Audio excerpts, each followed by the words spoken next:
How unprofessional. By the way, Denton, stay out of the ladies' restroom. That kind of activity embarrasses the agency more than it does you. This is Snake. Do you read me, Otacon? Loud and clear, Snake. Kept you waiting, huh?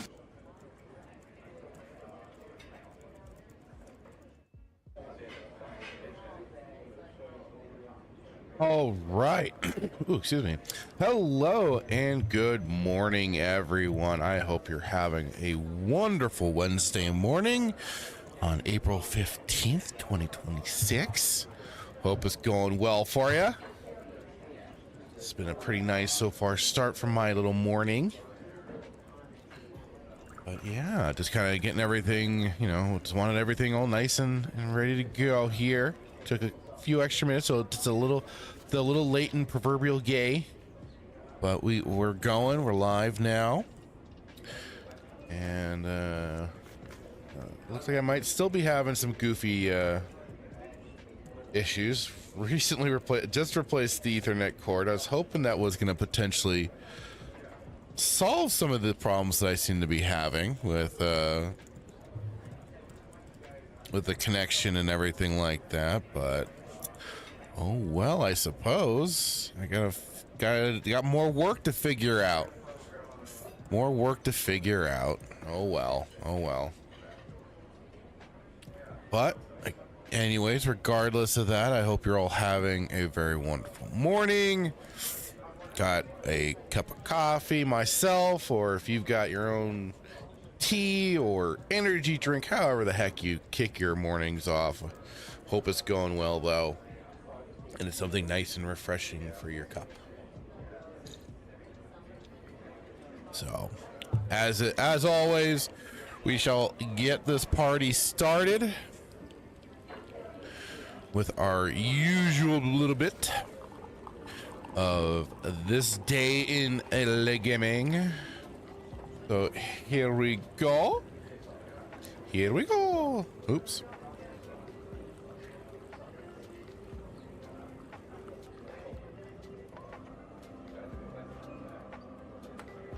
That was weird. I couldn't hear things for a second there. All right, here we go. Switching over now. Yeah, all right. Now, I already kind of perused this list really quick, and well, not a whole lot for me, at least personally for me this week, that I noticed. So starting off, 38 years ago, 1988, we had Kamen Rider Black. Kamen Rider is a series and it's like part of like kind of the Sentai series, I think, of genre, but not a series that I've really dived into. I remember when I'm trying to remember now when it came over to the States, because like it was Power Rangers was so huge, and I think it was Saban Entertainment was this, or other company, I think it might have been some other companies, started repurposing other Sentai series, and so that Kamen Rider, I remember being another one. Let's see, I'm trying to remember what it was specifically called, because I remember there was also, I think it was like called Beetleborgs was another one, where a bunch of kids get brought in by an Elvis looking ghost, and there begins that shenanigans.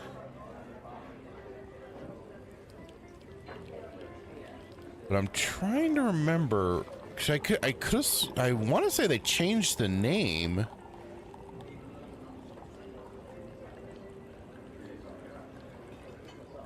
Was it just okay? All right, I guess that was then Masked Rider.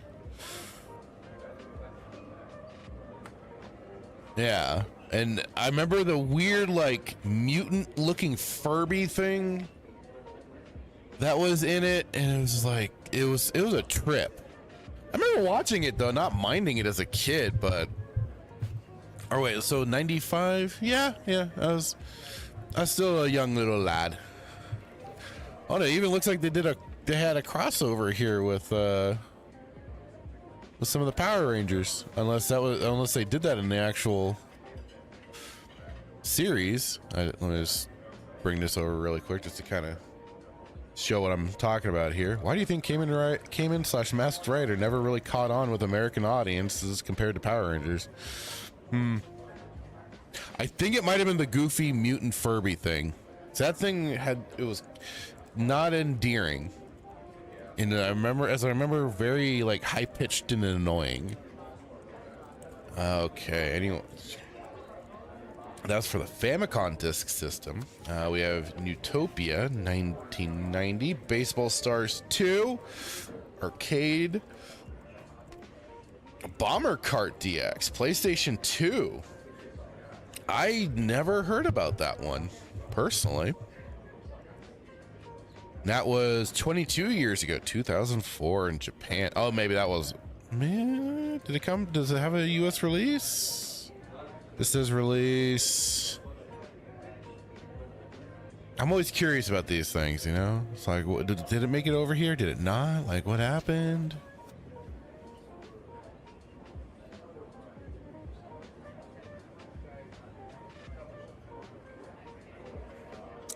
Let's see here. Gran Turismo 5. I've not played the Gran Turismo series myself. And that was 18 years ago, 2008, PlayStation 3. You'd think too, I did have the PlayStation 3, but it was like some of the main titles I just did not get into. But then I'd even say PlayStation 3 is probably when I was slowly but surely just kind of waning on Sony. So I know it was like between them and Xbox 360. The 360, of course, had all the achievements and stuff like that, and I won't lie, I've even been kind of swept up under that whole idea of earning those achievements sometimes. I don't go too hardcore, mainly because it's just like, it depends on the game for me. And like, if the game doesn't really hold me, or it'll depend on like the achievements in themselves, because some of them can be kind of outrageously stupid, and I just kind of like, And especially when they're online, like the multiplayer achievements, that's especially when I'm like, bro, no, just no. So, let's see here. But, so PlayStation 3, I think part of it was like, it was taking them forever to implement their achievement system, because I think if I remember, they did announce it, and then things were just kind of just taking a lot of time for them to do all of it, and it just took so long for it to come to fruition. And then they had their weird like Second Life sort of little hub world that you could play and go into, and I think that, if I remember it also had a bunch of mini games. But like, there is an original, like, I think talks or something that like you'd be able to set up like your character's own home, which they did have. Like, you could even, and then like later on you could get like special rooms for your quote unquote house and stuff like that. But I could have sworn like some of the early talks too was like being able to then have a room or whatever to display the trophies that you earn from other games and stuff like that. But nothing ever quite blossomed with all of that. So but yeah, like like some of the PlayStation 3 games didn't always play a lot of their mainline stuff, like I said. But I mean, I still have a decent little collection of PS3 games. I'm trying to remember exactly all of them at the moment, but I know I still have them. I'd have to dig them out probably, because like it is, sadly my consoles don't get a whole lot of love anymore. I've been so much more PC gaming. Anywho, let's see here. Outrun Online Arcade, 17 years ago, 2009. Trials Fusion, PlayStation 4. 2014 FIFA World Cup Brazil was 12 years ago, 2014. Okay.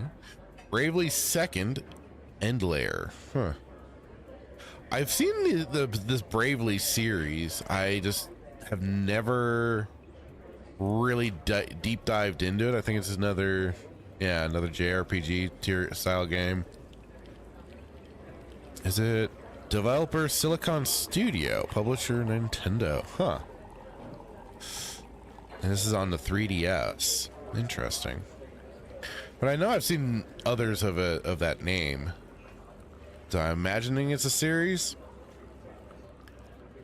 Let's see. What the?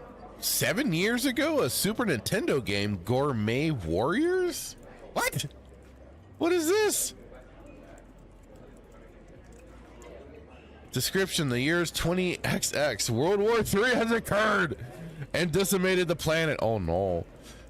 Recovering from nuclear war has not been easy, as the citizens of Zeus Heaven, Magic City, one of the few surviving metropolis centers, will tell you. Zeus is a world unto itself, a world of power and technology, a world with precious little food supplies. It is imperative to ingest protein in whatever food you can find in your journey. A secret organization bent on causing strife and violence, is growing their power every day, slowly taking over more and more of the city, food supplies included. Oh boy. Oh boy.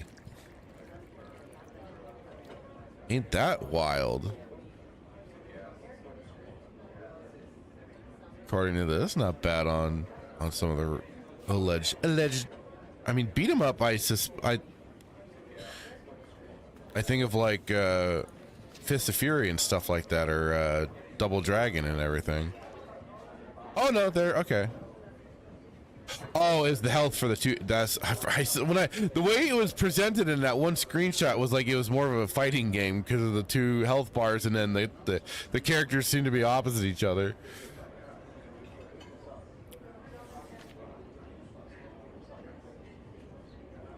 Hello there.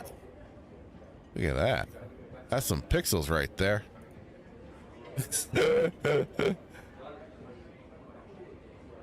Okay, this is just wild. Like,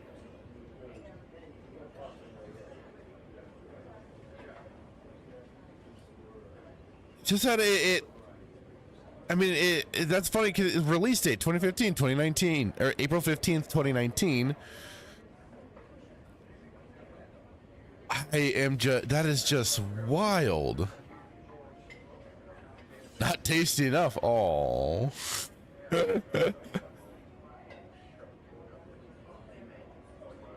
I just like that. This is so funny. It's like, wow. That. Okay. Oh, so it's on PC?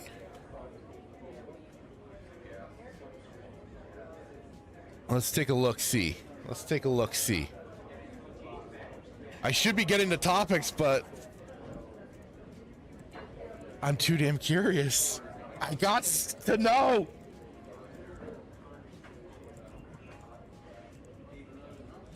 But it's funny that like it shows Xbox One.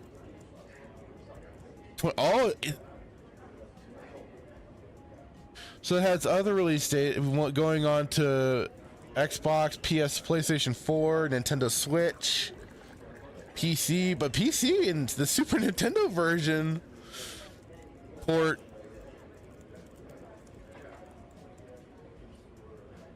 There it is, Gourmet Warriors. Say $12.99.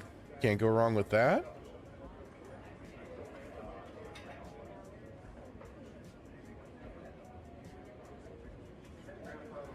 I'm too curious.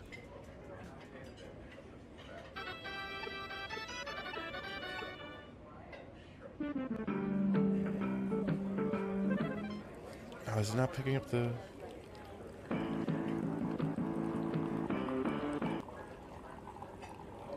God dang it. Come on, pick up the sound. All right, let me just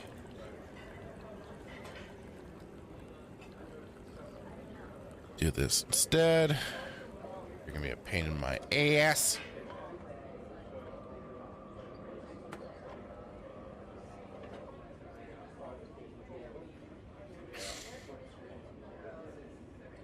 All because I'm curious. I got to know.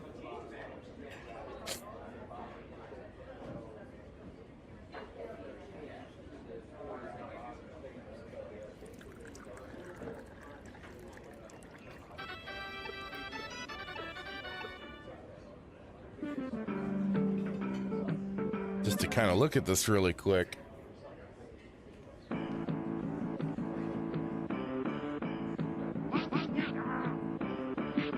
Yeah, it is pretty much your standard beat 'em up.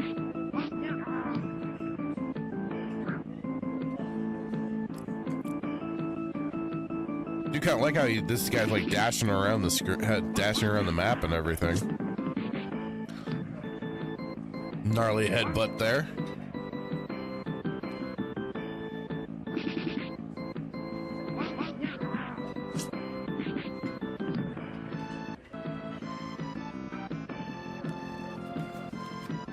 Is he powering up? He powers up by the power of Japan.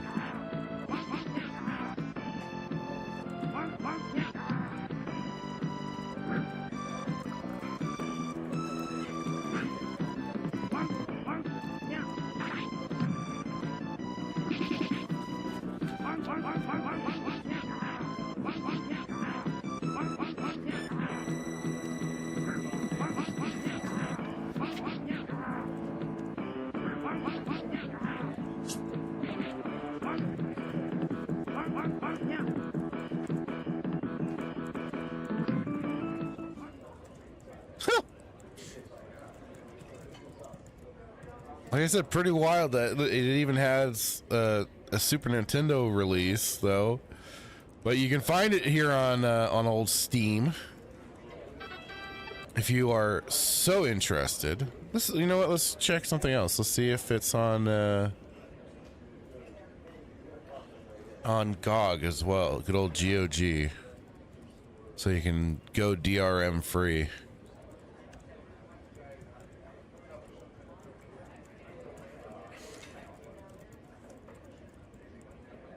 Let's see here.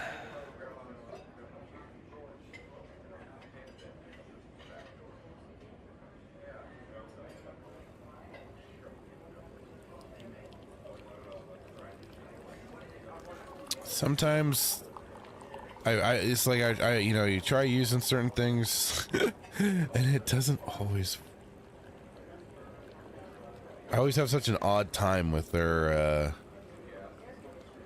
the GOG Galaxy launcher here sometimes. Like for the games it's fine. It's just sometimes going on to their store is a little goofy.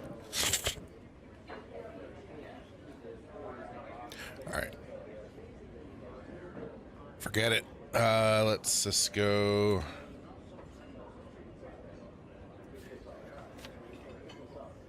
Oh, let me also just kind of just read about this game. Oh wait, I already read that. Okay, 3 different characters with their own special moves, rocking soundtrack, 6 beat 'em up levels and boss fights, beautiful 16-bit graphics. Well, ain't that special?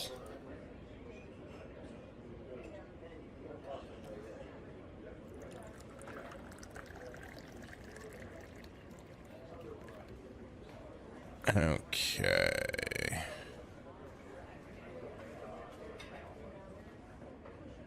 Okay, it is Gourmet Warriors is here on Steam GOG. If you are wanting that DRM free experience, and it's on sale right now for as of April 15th, 2026. It is on sale. Offer ends April 24th. $5.19.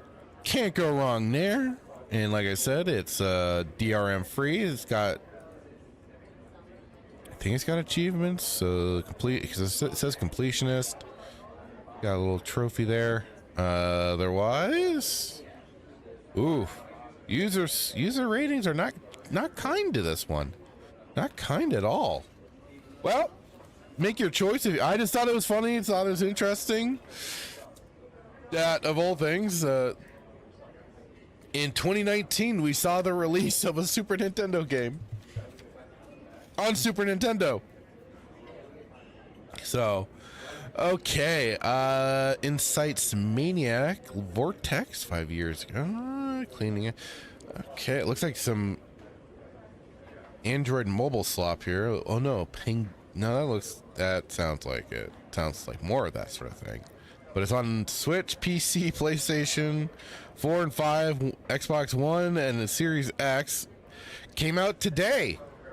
Oh, these three. Cleaning Up, 0 years ago. That was today. Cleaning Up, Mongil Stardive.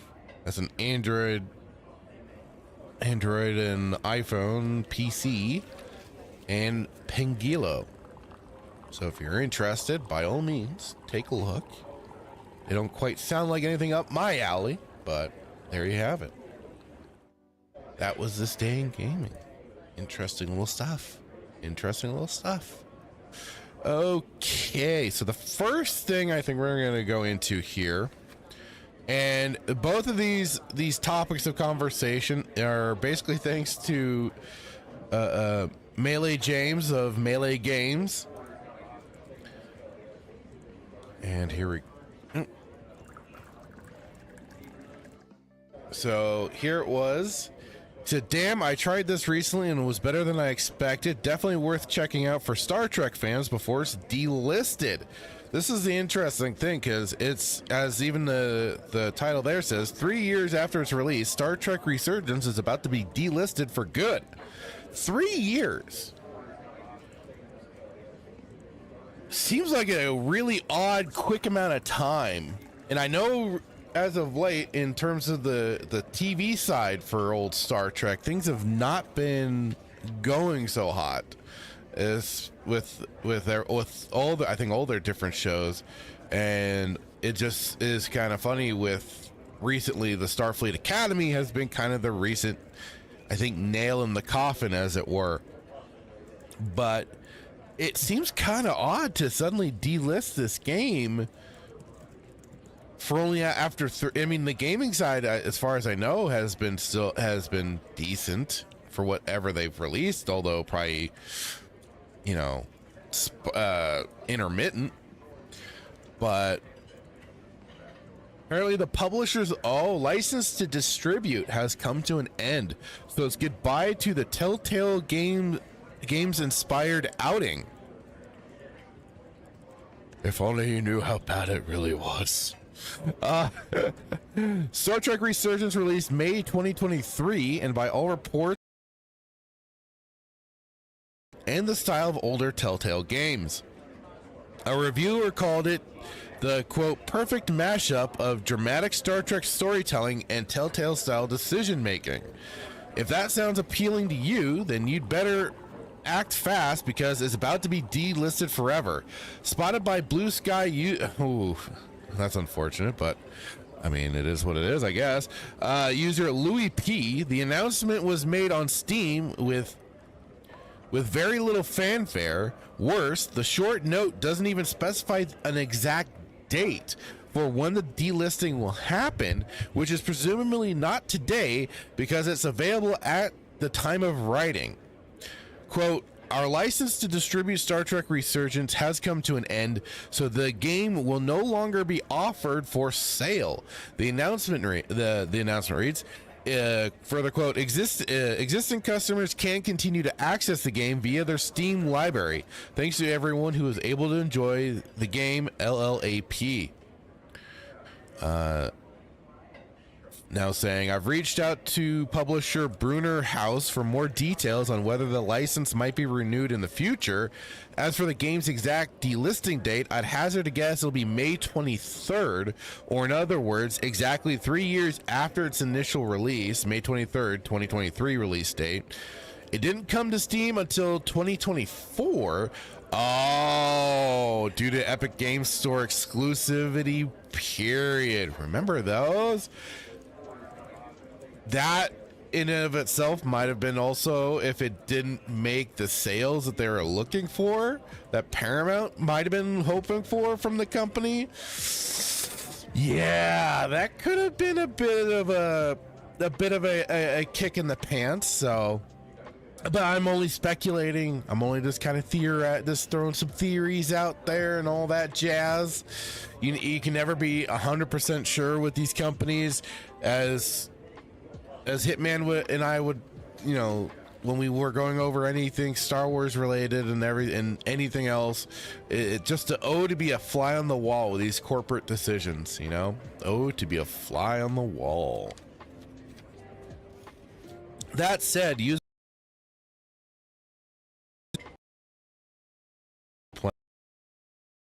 at the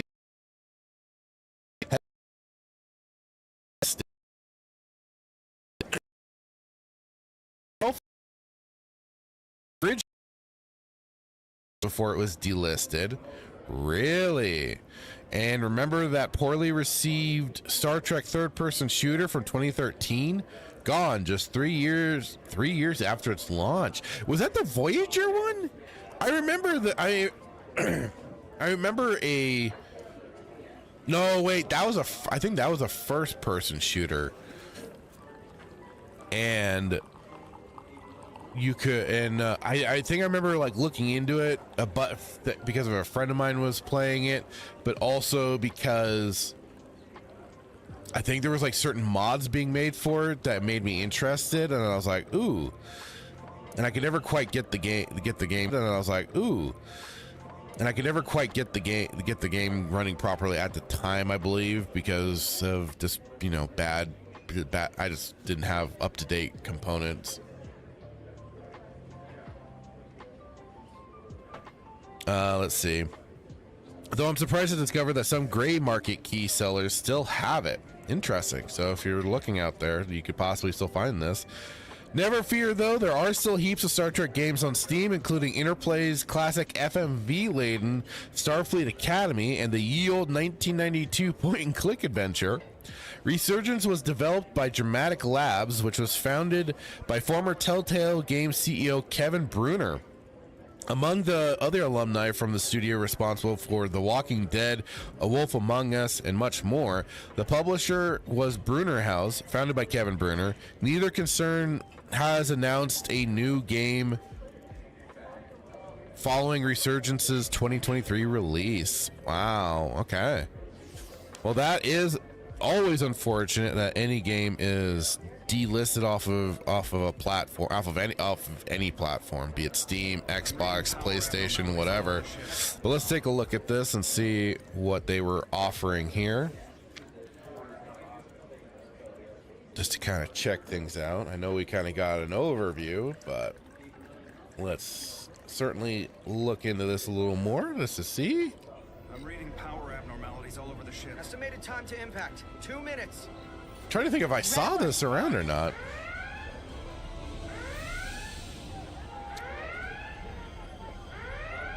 Evacuating main gangway and retracting. So I think this is still going off of the original continuity before Jar Jar Trek came along. Shield systems are severely impacted. And it's basically bungled the whole thing, especially judging by uniforms and stuff like that. There's a better way. They're sending all auxiliary power to the deflector dish. Send the aux power to the shields. We can't reactivate the entire shield bubble, but it's a directional threat, so we can orient all we have towards the wave. You have to believe me. We only get one shot at this. We can't afford to get it wrong. That's right. Ah, yes, I see the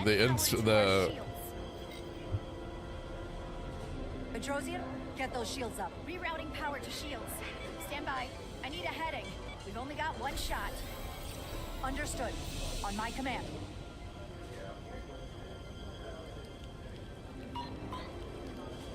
Heading locked. Raise shields.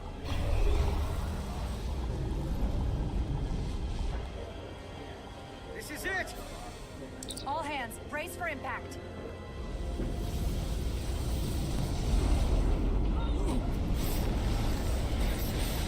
Oh, that sucks to be them.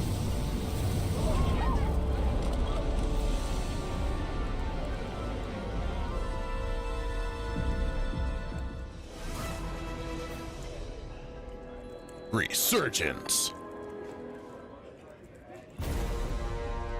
Best Star Trek game. Oh, that's. May very well depend on it. Oh, they got even Nimoy for this, huh? Ambassador Spock, Stardate 57931.6. I will soon rendezvous with the USS Resolute for a mission of the utmost importance. We'll be ready. Engage.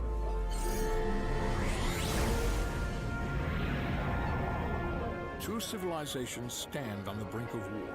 If we do not bring about peace, the consequences will impact the whole of the Federation. Wait, I'm wondering. Let's get to it. Where does your responsibility lie? To the captain, Riker. crew, or the ship? Careful, he might try to sleep with you. Got lives to save.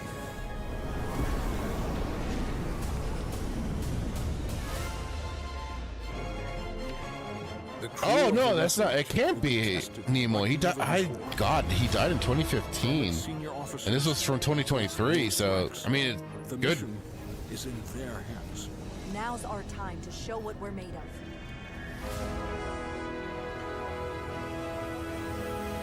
Space, the final frontier. These are the Good voyages morning, of the Joker. Starship Hello. Resolute. How are you today? We're just checking out this soon-to-be delisted game here. Their choices will determine the fate of the galaxy. Hit them with everything we've got. Shall we?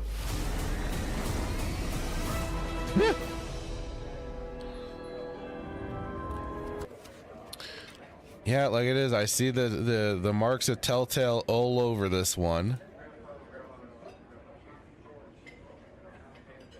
Looks like they got a little more gameplay centric stuff going on though than most. Oh, it's already off the market. You can still play the demo apparently, but because yesterday I was looking at this and it was still available to purchase for like $29.99. It is now off the market. So PC Gamer even got the prediction wrong on when it was going to be delisted. It is now delisted. Holy crap. Joker, no Cardassians. Hitman will be upset. Yes, he will. I did not see a Cardassian in sight, so he'll be very disappointed. But oh wow, I mean, I can't say I would like. There was a part of me that was like, maybe I should grab it just for the sake of it. But I was like, I don't know if I'm even gonna get around to playing it. But now I have no choice. It really is. It's like if you sometimes want these games, you gotta sometimes just jump on it. At least on and it was very. I mean, take Steam reviews for what they are, but recent reviews. Recent reviews were very positive. English reviews very positive. It was doing solid. Release date May 2024. So it's between 2020. Oh, right, the Epic Games thing. That's right. It was on Epic Games first, and then a year later went to Steam. Wow, that's wild. Because like I said, I just looked at it yesterday, and it was still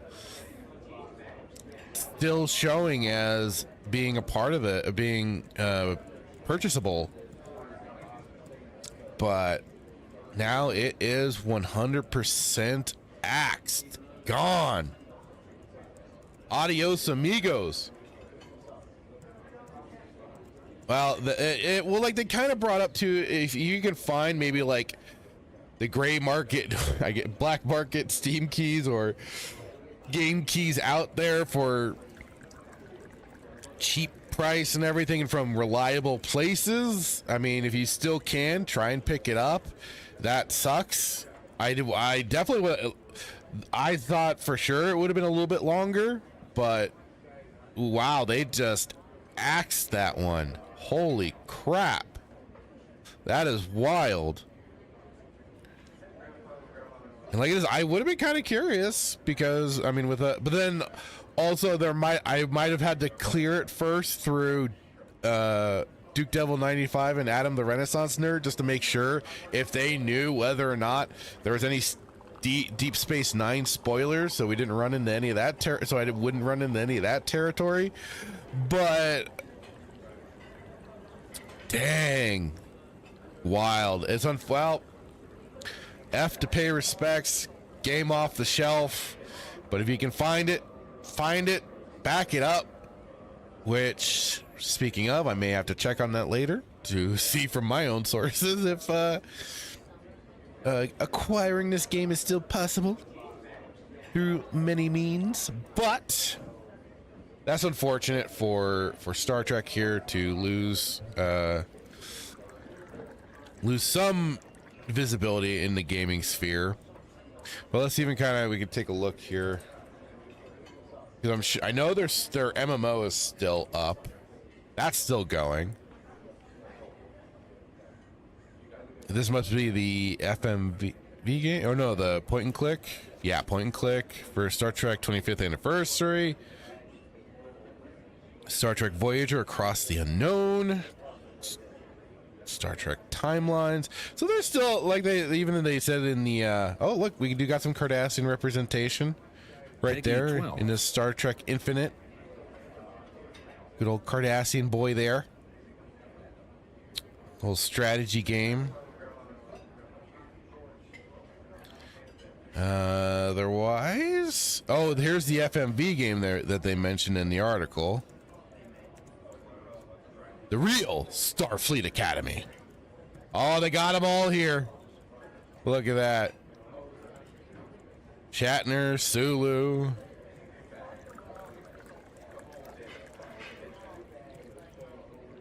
Is it let's see, featuring filmed footage of the original Star Trek actors. Take your place among the best and brightest of Starfleet. Kirk, Chekhov, Sulu, before they were legends, they were cadets at the most celebrated training facility in the universe, Starfleet Academy. So yeah, okay, so it's got those are the three that they have. So the William Shatner, Walter Koenig, and George Takei, who's listed as featuring a special appearance. Oh, that's great. That's great. So you still got games listed on here if you're a Star Trek buff and you want to play something with that in that universe. I know the MMO has been going for freaking ever, it feels like now, and they've gone through a lot of different updates.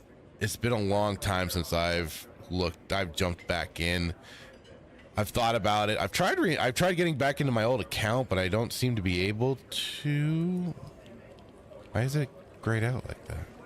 Weird. So I've been trying to re-log in. I got to try and get access to it again because that was old and everything. So I know I have stuff probably saved up, backed up, and I know I had the Wrath of Khan uniforms for my character. And just like it was a certain stuff for the character at that of early launch too, like launch day stuff.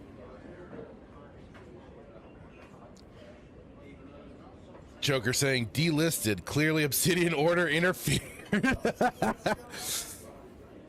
Yeah, it might some be with their lack of representation, they might have caused some shenanigans. Best and brightest, Holly Hunter. Good lord. No, just no. So that's the unfortunate news with that Star Trek game. Like I said, for what was it? It was Star Trek Resurgence. RIP. Hopefully other people can still find it, still have it, play it, all that jazz. I certainly wasn't expecting it to be delisted that quickly, but there you have it. It's crazy how these things happen sometimes.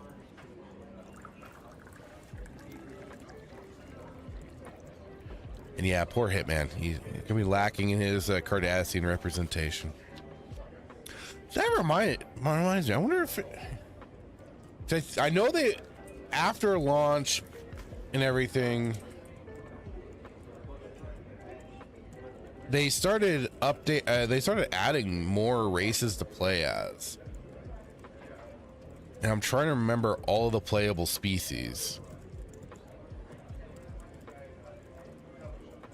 Okay, so here we go. Little side tangent here. Or side, so that... You have the Endorians, Bajorans. You know Hitman's not playing the Bajorans. Benzite, Betazoids, Bullion, your furries, Kachians. It just looks like a Khajiit. But I mean, what are you gonna do with a cat feline looking species?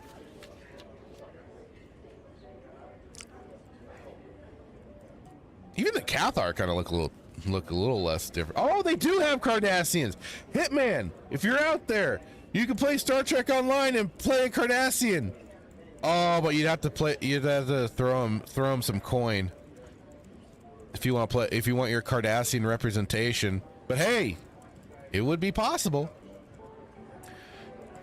Ferengi, get your Umox on. Of course, the boring humans. Ugh. Klingons. Although that one looks like the Jaden Klingon from Starfleet Academy. A liberated Borg.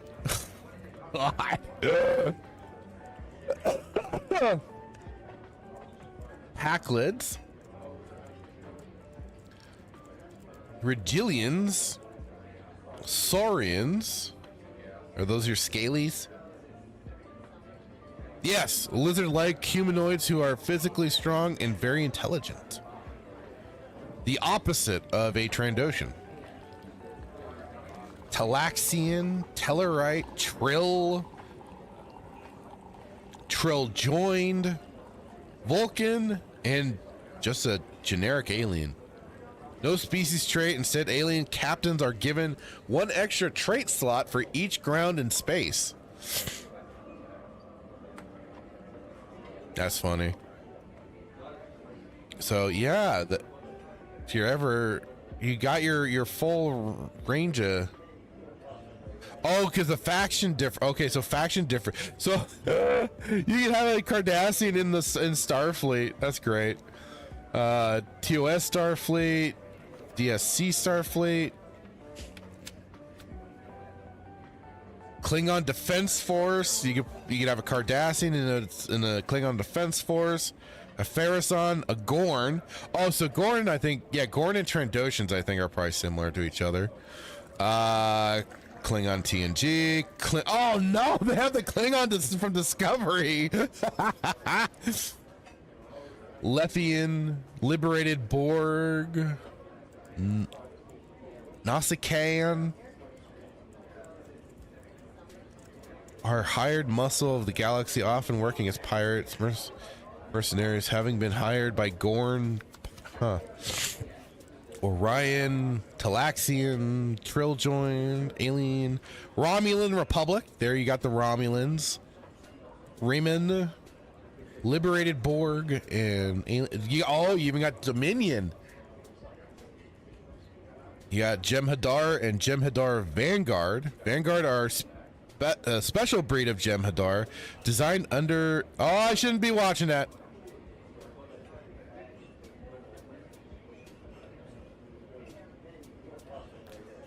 I feel like I stumbled upon something I shouldn't have. Joker saying, or did the Ferengi buy it out? Fair. Rules of acquisition, you know. They've got it for everything, so that's a possibility. Joker, you brought in a Trandoshan reference. Well done, sir. I find a way. What can I say? I find a way. All right, that little aside. Almost stumbled upon stuff I probably shouldn't, but thankfully I ignored it, and I've scrubbed my brain of it already. All right, so again, thanks to Melee James here of Melee Games, came across this little situation. He says, guess I'm gonna have to speed up my plans on streaming Turtle World of Warcraft due to Blizzard being Blizzard. Was originally planning for later in this week, but looks like it might not last that long. And that being popular World of Warcraft private server Turtle WoW ordered to cease and desist, allegedly. So we're gonna take a look at that next. Old GameSpot here.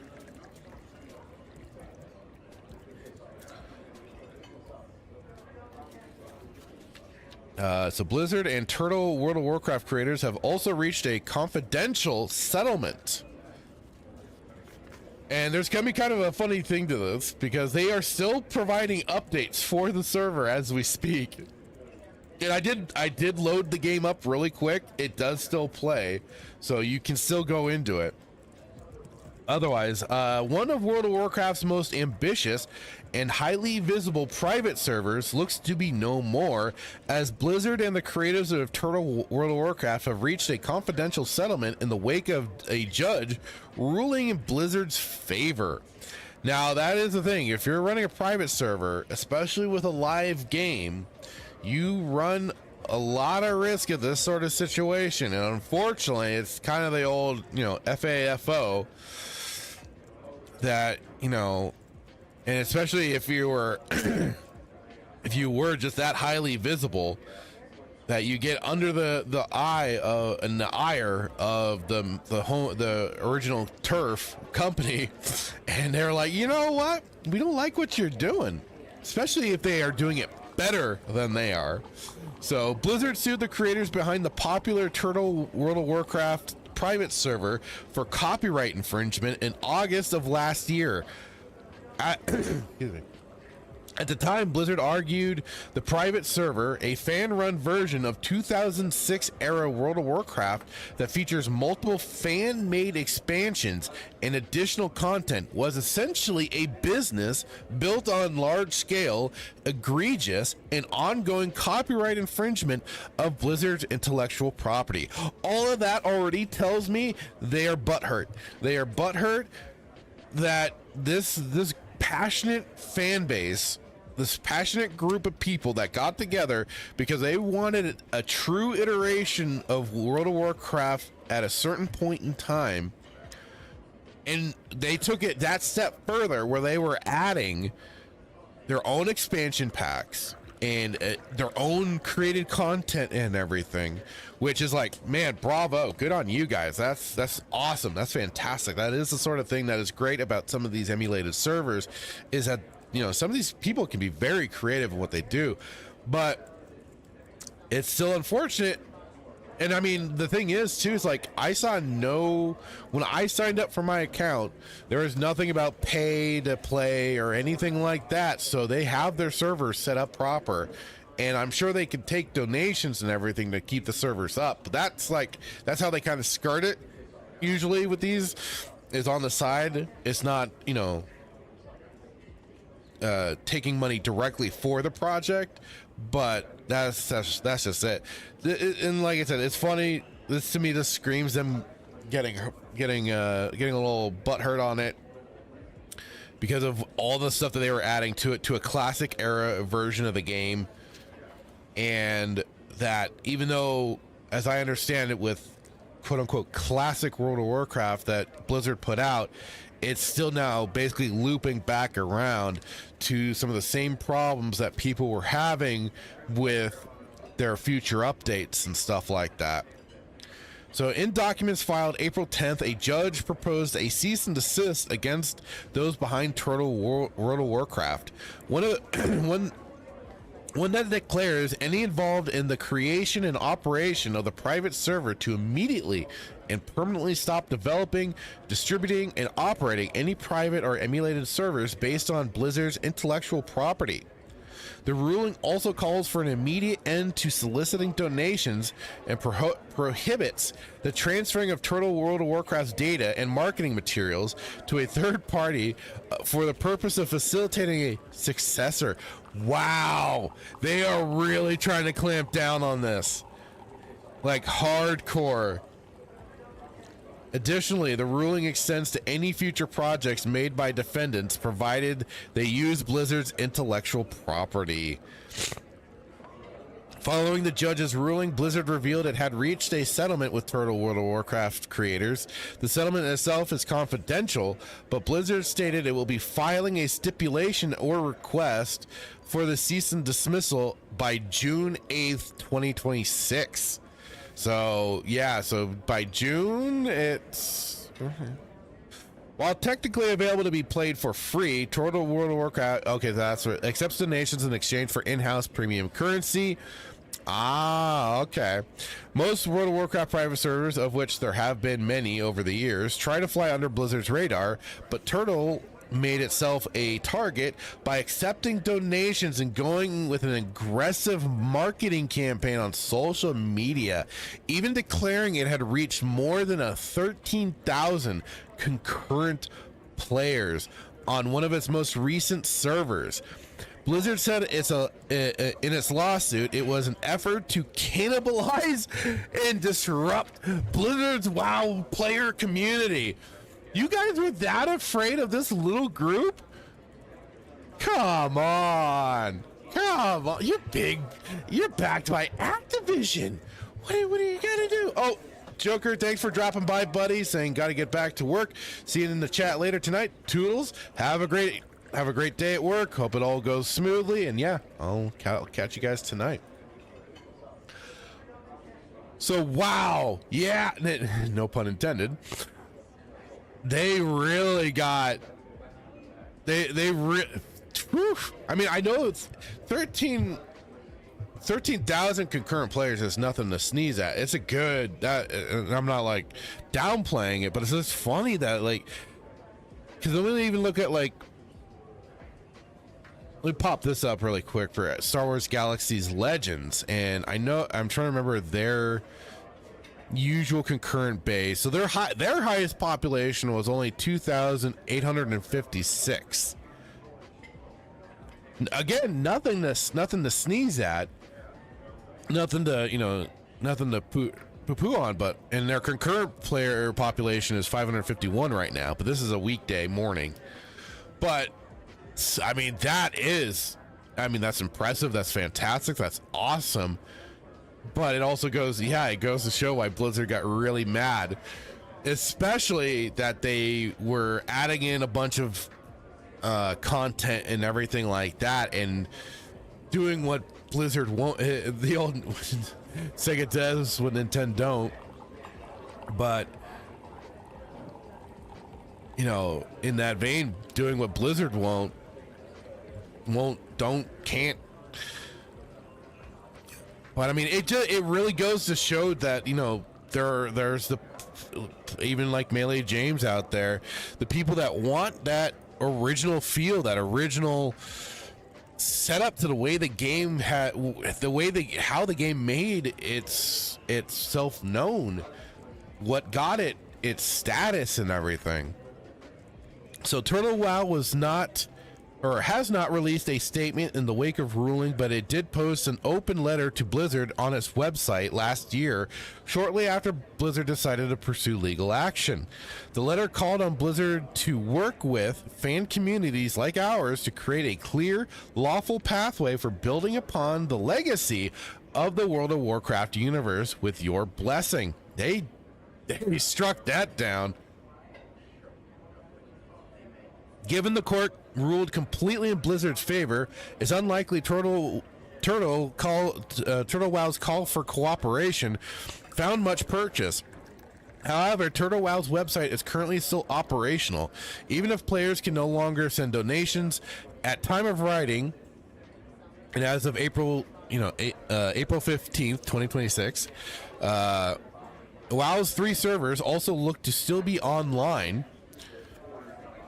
Though attempting to download the game client results in a suspended domain error. I did not receive that suspended domain error. As for what's next for the official version of World of Warcraft, Blizzard laid out its 2026 roadmap earlier this year. While it didn't have much to announce on the WoW Classic front, Blizzard did tease a major announcement for later this year. Last time Blizzard took aim and shut down a high-profile private server that emulated old school World of Warcraft, Nostralius, back in 2026, it announced WoW Classic just a few years later. Turtle WoW made a name for itself by developing new content for WoW Classic, something fans have wanted to see from Blizzard for years. It's too early to say if history is repeating itself, but the WoW Classic community is certainly eager to see what's next. And again, you can only just ponder and wonder just the complete seething rage butthurt from Blizzard over this sort of situation, like I say. And you could say that I'm just making, you know, assumptions and stuff, and I fully admit that, but I mean, the actions and stuff like that, and I mean, the numbers are the proof of what they were doing was successful to wrangle in 13,000 people. But I mean, let's face it though, come on Blizzard, this was 13,000 people that were not playing your product. These are probably the people that had already walked away, had been frustrated enough with you and what you've done with the game and everything of the sort. So people, this is 13,000 people that walked away from your game, and you're not getting them back, especially after something like this. You are. I understand. I get it. You know, the whole laws of it and all this sort of bullshit, but again, like they called for, you know, for you to work with fan communities to create, you know, easy pathways to then kind of, it's like a way taking the load off of you guys to provide a classic World of Warcraft experience that people are looking for, because you aren't providing it. And that's why people have gone to this too. Maybe you have lost some of your player base because of this emulated server, but has it really been that big of a detriment at the grand scheme of things on top of it? I'm guessing not. So I just look at it in the regards of like where is the real harm that they are doing, that they are causing. I you know, like it is, I just can't, I can see both sides of this camp a little bit, but I'm more leaning towards the emulated server, just for, you know, like it is, they are providing content in a place for people that were disgruntled with the live version of the game. So I don't know, like, to me, it's like I mean, if you were hoping for this 13,000 people to suddenly go, oh darn, let's go back to the live version of WoW, I don't think you're gonna get them back. And this, like I said, this is especially gonna just certainly turn them away, and then make them probably turn more people away. Because because I know Melee James is gonna be more vocal about this sort of stuff, especially because he did a live stream of it. He kind of posted about it, and he's like or let me get the tweet. He's like he felt home, felt like he was home. Hang on, let's get that really quick. Yeah, he got his big old orc boy there. He just says home. And you know, I think that's awesome for somebody that played WoW back in the day, and he feels like he is getting that experience again. Because I've said this before, when it's come to like the Star Wars Galaxies emulated servers and stuff like that, it's great to have that game around that I can still pop into every now and then, but sadly it just doesn't feel like the same experience anymore. But if he's getting that experience, and these 13,000 players had that experience, it's like, I think that's the best thing of all, and that's awesome. Good morning, Acid Stormblade. How are you today, sir? Hope you're doing well. And yes, Blizzard is awful. They're a horrible company. But anyways, let's take a look. Because as I said, the Turtle WoW site is still up. They are still putting out updates. Oh crap! Okay, I wanted to take a look at this. So, like I said, they're still putting out their updates and everything. Let's take a look at this. Full trailer for Nightmares of Ursel. I don't know if I pronounced that right.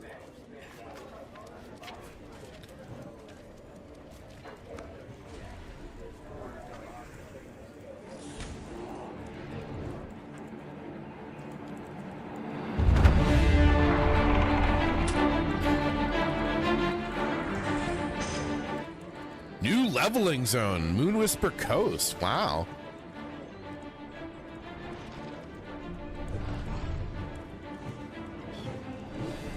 Classic raid update. Blackwing Lair. A new boss. Oh, wow. A 20-man raid. Jesus.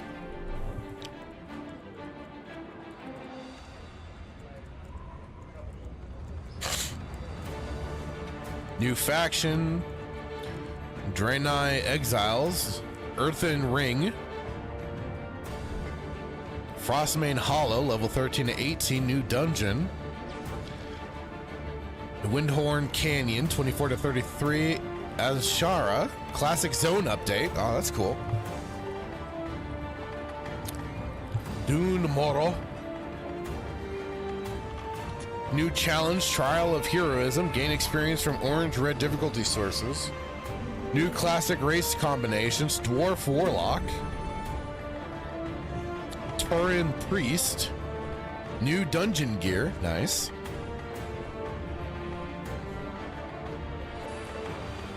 Wow, they were going full bore.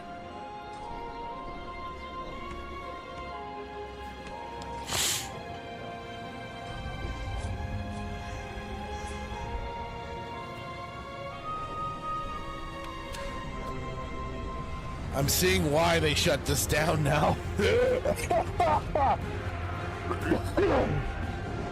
Oh, God. New battleground for PvP updates. New PvP gear. Like, this is wild, man. They put some... They were really working their asses off for this. March 20th is the big update. Hopefully. Nightmares of Ursel. Patch 1.1. Patch 1.18.1. Bro, that is wild. New playable races, goblins and high elves. Existing content stays relevant. We're not here to invalidate vanilla WoW content. The new expansion runs alongside it, starting at level 1 and going all the way to 60. High Elves of the Alliance, Silver Moon Remnants. Long ago, the exiled High Elves founded the magical city of Quel'Thalas. Here they created a mystical fount called the Sunwell. For generations, the elves cultivated a prosperous and powerful country until the shadow of death fell upon them. Scourge attacked Quel'Thalas and destroyed the Sunwell, at the same time reducing the population of high elves to an all-time low. Oof. And then the Goblins of the Horde.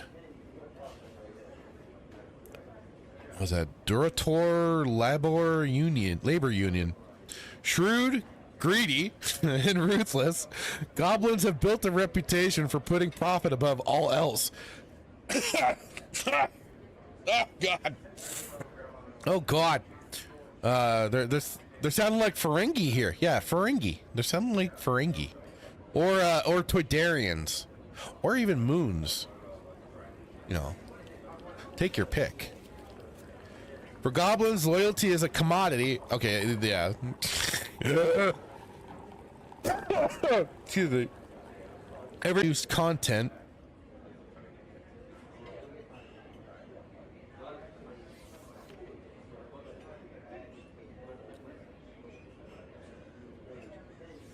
Okay, glitched out for a second there on the stream. Marvelous. Freaking fantastic. Make sure I close down some things.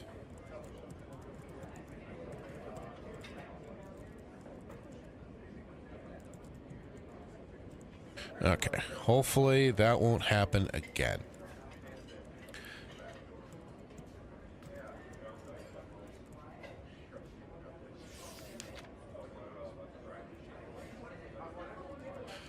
Oh, yeah. Okay, sorry. Whether you are a seasoned adventurer for a new one, Mr. Azeroth brings with a ton of new content for everyone to enjoy. Journey across Azeroth and encounter numerous new factions, locations, and characters. The zones and maps, lands of tales and legends, these mysterious zones are awaiting adventurers to seek the riches and uncover their secrets. Yes, hopefully, like I said, I've been trying. I don't know what it is this morning. It's just, I don't know what's going on. And good morning, Dan Blackroyd. How are you today, sir? Hope you're doing well. Saying, what are you, streaming from a vent or something? Or something. I don't know. I've been trying my darndest to tweak things, to get things proper with OBS and everything, and I don't know. Like, even though like I lowered the bitrate, it just seems to still be acting up. I'm putting it back to what I originally had it at. I don't know what's going on.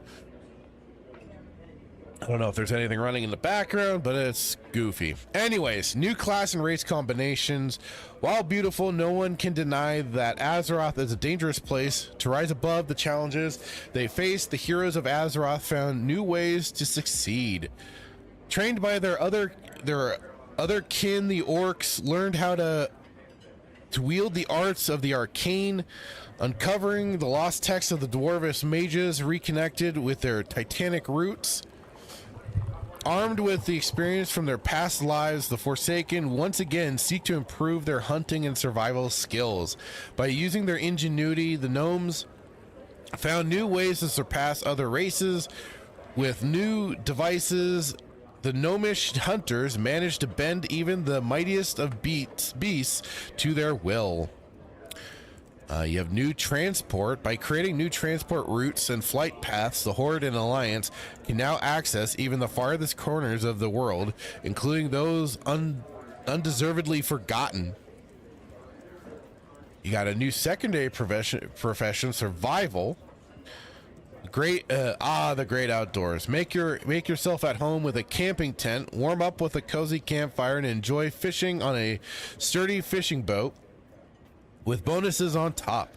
Collect new seeds from around the world and tend to your own crops and reap the rewards. New primary profession jewelry.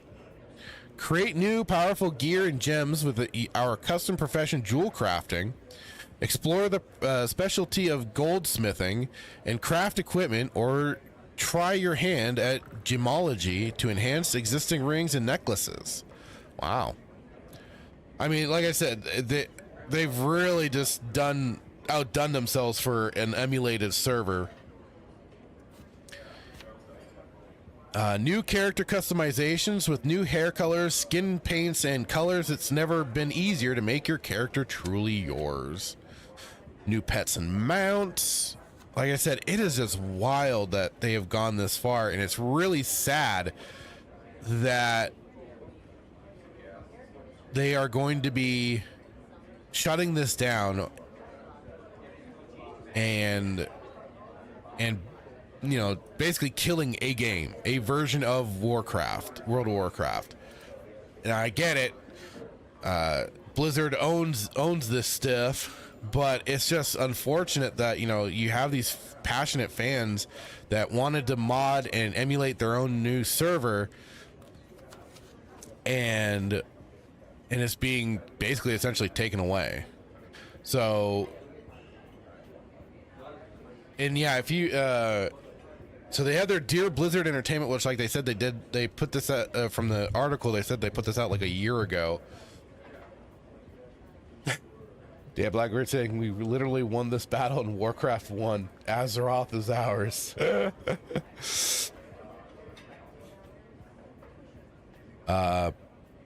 But yeah, so we're Turtle WoW, a group of fans who love World of Warcraft and share a lifelong dream of contributing to its development. Mysteries of Azeroth, our content expansion, is a collective effort of our community members, writers, developers, 3D modelers, composers, voice actors, game designers, artists, and radio DJs, each pouring their soul and skill into creating an environment where others can experience the vision we all share through expanding and adding onto the universe you have created. During the 7 years we've been online, we have worked towards finding that right recipe to add an element of replayability to the natural progression of an MMO world. Every update brings fresh areas to explore, new ways to engage with the game, and leveling challenges that require players to approach the experience with creativity and strategy. While the hard-earned progress they've fought for remains valuable as the game continues to evolve, the response from our community has been nothing short of positive and heartwarming. Our players have consistently expressed that Mysteries of Azeroth feels like home that always welcomes players back. Many successful games have a modding community. It is part of a gaming culture and a testament to the game's quality and the community's passion. The World of Warcraft modding community is flourishing, and as more tools become available, it will only continue to grow. Everything your devoted fans create enriches the game's universe with diverse perspectives and innovative ideas. Your storytelling has inspired this creativity, and we hope that Blizzard embraces fan-driven content as its own legacy, rather than alienate this passionate community. And that is what they have, what Blizzard has, of course, naturally chosen to do. Basically, the same vein as companies like Nintendo, Square Enix. They have, anytime certain big projects have come along, they have axed harder than anything on the planet. They go scorched earth. Nintendo, whether it's anything mod related, practically, that they will kibosh quickly. From, and then even Square Enix has done the same thing. I still remember the total conversion mod for, I wanted to say, Morrowind, that was going to be turning it into Chrono Trigger, and they kiboshed that hard, and that was sad because that was looking amazing.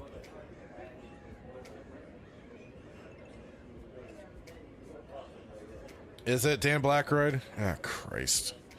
Like I said, I don't know what to really do at this point in time. Hopefully it's not going to keep up so bad, but maybe I have to...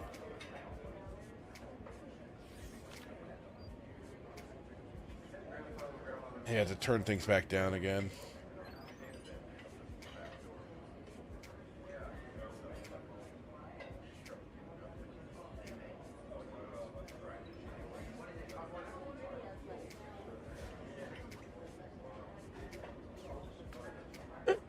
Just close the dark portal, he says. Okay, problem solved. Unfortunately, unlike other studios, Blizzard does not yet have a framework that allows projects like ours to operate without risking legal conflict. With that in mind, we respectfully ask that Blizzard considers establishing a formal ecosystem for licensing fan-run community servers, which that was brought up in the article. On behalf of our community, we can say that all players would be deeply grateful if you would consider working with fan communities like ours to create a clear, lawful pathway for building upon the legacy of World of Warcraft universe. With your blessing, by fostering an ecosystem for modders to run their own community servers, Blizzard can continue to oversee and control its progress while encouraging fan-driven innovation.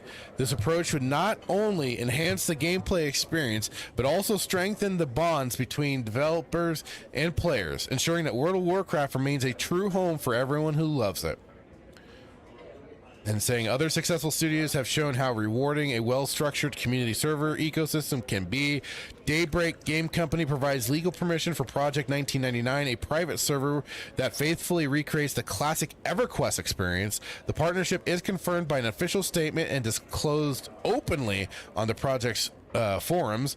Rockstar Games GTA 5 partnered with 5M. That's we've recently discussed that, but also that's being shut down at some point. Or has been shut down, I forget which. But platform that enables community-run multiplayer servers that uses Rockstar's GTA 5 engine while adhering to a licensing agreement that permits custom game mods, role-playing worlds, and user-generated content. Over 1 million concurrent players have been reported on 5M servers, illustrating how a publisher can safely coexist with a fan-driven ecosystem while maintaining control over the core IP. NCSoft granted a license to the Homecoming private server project for City of Heroes, allowing the community to continue operating the MMO under clear legal agreement that protects the IP and player base.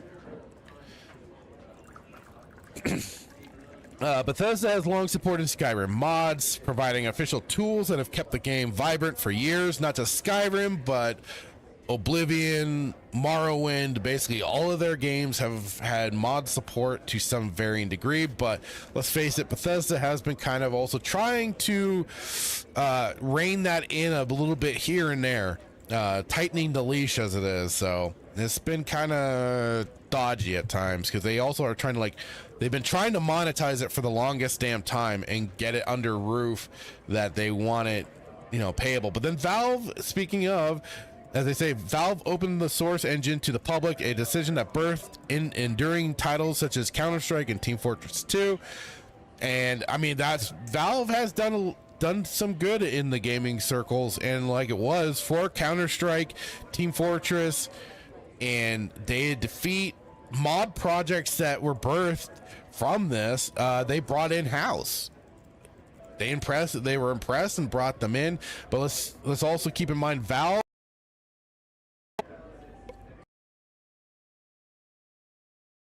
a purchasable thing like DLC is an option if you want to provide, to maybe donate directly to the creator. They've tried on occasion to monetize mods, so I understand that they want to use that as a thing, but like it is, Valve has tried to do some of their own shady little shit. Epic Games introduced the creative mode in Fortnite, turning players into co-creators, and dramatic also released the source code for Unreal Tournament 99 to the community, allowing fans to continue development, produce new mods, and distribute classic builds through sites like oldunreal.com, thereby demonstrating that a majority of publishers can safely coexist. See, that I would say a little bit more, but I mean, now Epic Games, Microsoft, and Mojang. Whoa, new follower, let's go. Thank you so much, Rickard3 on Twitch. Appreciate it. But yeah, Microsoft and Mojang allows third-party servers such as Mineplex and others to host multiplayer experiences built on the Minecraft engine. These servers operate under a clear licensing regime, generate massive player engagement, and extend the life of the core product while remaining fully compliant with Microsoft's IP. Star Wars Battlefront 2 cooperated with community project Kyber to fix server-side exploits, and its lead engineer later joined EA itself. Although no formal licensing announcements exist, this cooperative illustrates how a publisher and a fan-run server can work together on security and stability. I was unaware of this. This is news to me. And I mean, that's an odd thing for EA to actually allow and do, but I mean, damn. When a clear licensing framework and servers can extend a innovation and strengthen the brand, all while respecting the publisher's intellectual property and security requirements. Why it matters to Blizzard. A licensing framework for fan-run servers would extend World of Warcraft's active audience by bringing back players who have drifted away from the official experience that mainstream releases can't accommodate. And mods fill those gaps, offering gameplay that appeals to smaller, passionate audiences. This not only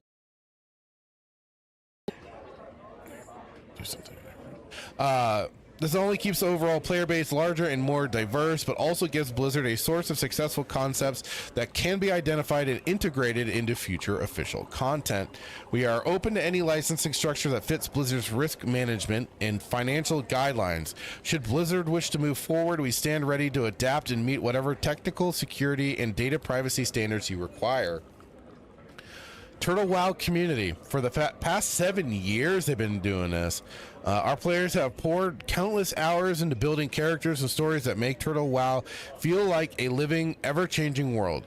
Those memories and progress are priceless to us and to the people who call our servers home. A licensing framework would give them a permanent protected home, so every character and memory can continue to live on without the fear of being lost. We look forward to the day you embrace this opportunity and would welcome the chance to begin a dialogue offering any support needed to bring this program to life. Thank you for considering our ideas. We hope to find a resolution that will be best for the game and gamers. Turtle WoW team. I give it to him. Passionate, well put together little letter too, but as we've already just learned, sadly, they are not biting. They are not going for it. So the time is going to be until potentially June that you will have only a certain amount of time to be able to check this server out and do it while you can. I'll even drop the link for y'all if you want. Take a look. It really, even though that article said, because I did it and I was able to download the launcher no problem. Boom. So, you know, it worked fine for me. So if you're interested, while you can, here's the link. Check it out. And if you're an old head of World of Warcraft, do check it out. Have some fun while you can. Retread some ground. Remember some of the memories. And I'm gonna be joining. I'm gonna be after this. I'm gonna be jumping into it, recreating a character. And yeah.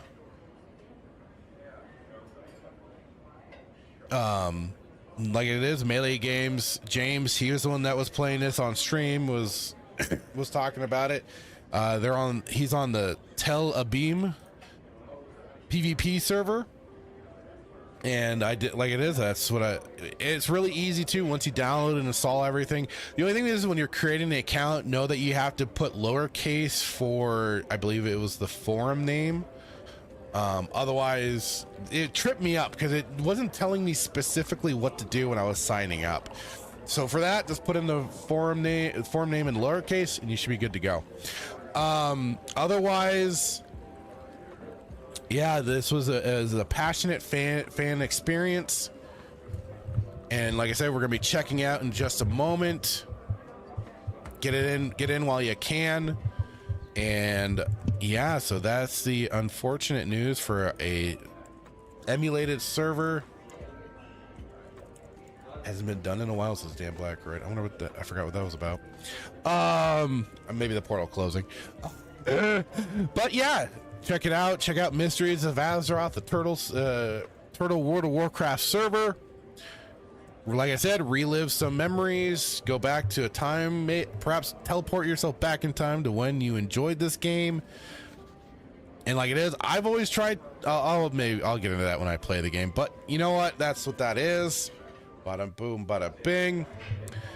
And I'm just going to take a quick break before we jump into that.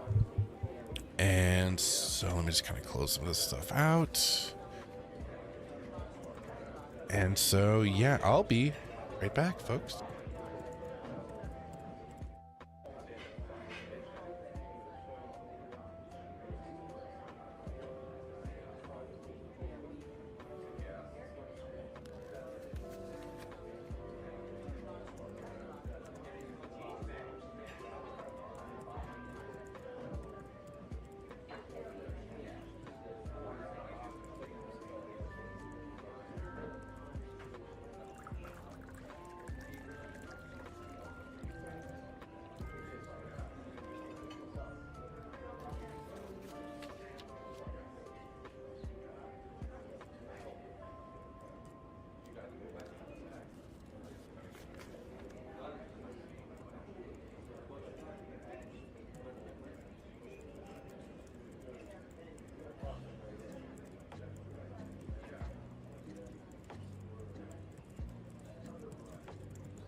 Okay, I'm back. God. Dan Blacker is asking, have you got your diaper on for your World of Warcraft session? Bam! Toilet! Oh, Lord. Oh, Lord, have mercy. No, I do not. I do not. But hopefully I won't be needing it. I should be okay. And we're only gonna be playing. I've got it set. I'm gonna be doing just just do an hour's worth. I think that works. Possibly, we'll see. But yeah. So let me just start getting this fired up here. And we'll take us on over to it. Hopefully this doesn't kill everything. I already did the update for it and stuff before, so hopefully it should, although still got to apparently verify files.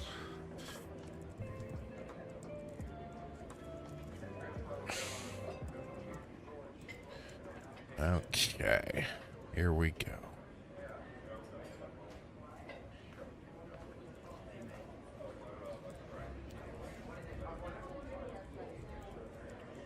And man, it just loads right up too, like no problem.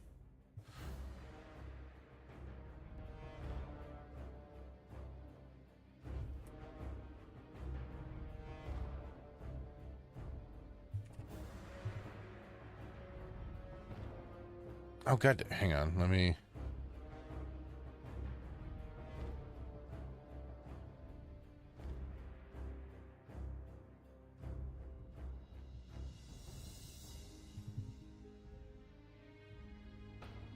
There we go. So I'm going to delete this guy. We're going to recreate him. And then once we get into the game, then I will start the counter. So I've already decided I'm going to be an orky boy.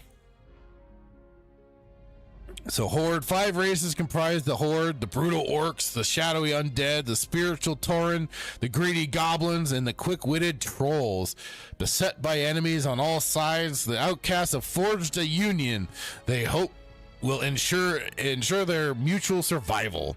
Orc. The orc race originated on the planet Draenor, a peaceful people with shamanic beliefs. They were enslaved by the Burning Legion and forced into war with the humans of Azeroth.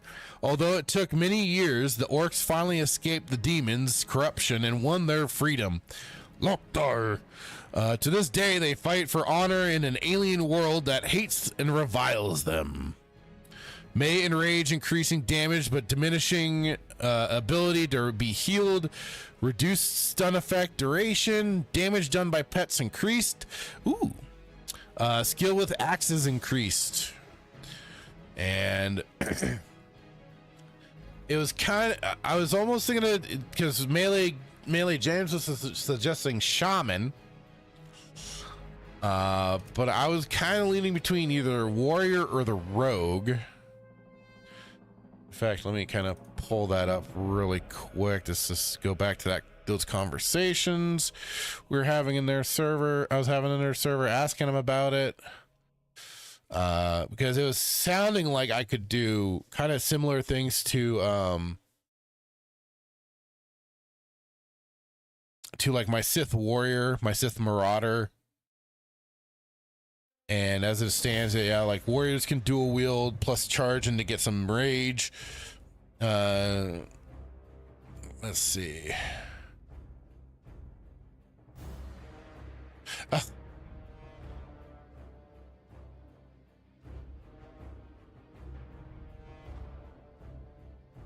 Sure, yeah. James had posted this in their Discord of how lawsuit, cease and desist. Sorry, bro, I'm busy reducing the damage of war leader Kentoza. Keck. Oh, you can't see it. But yeah, because Turtle WoW on their X page had this week's changelog, and they did a whole changelog for the game still.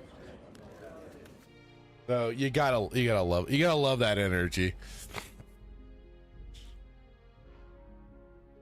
But let's see here.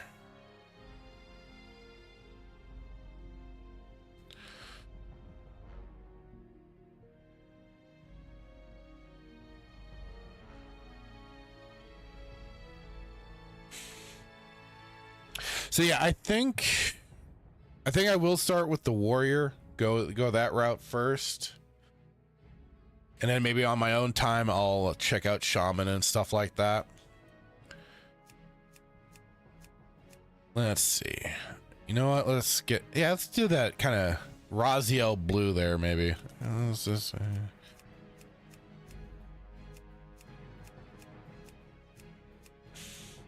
Yeah, let's go with the Raziel blue there. Why not? Ooh, get him good and angry looking.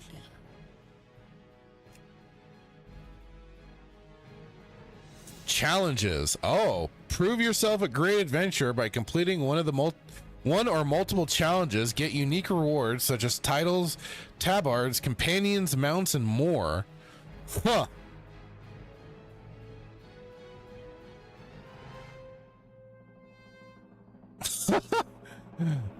I don't think I'll be doing those.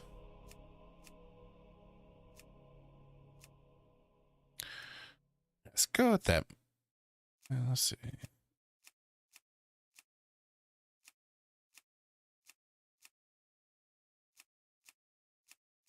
Yeah, let's go with that the messy looking mohawk.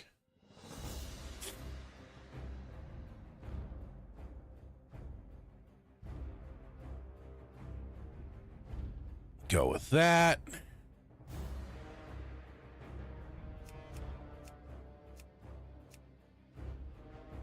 I always usually have my main guys with some red hair. Or do they have a more blonde? Nah.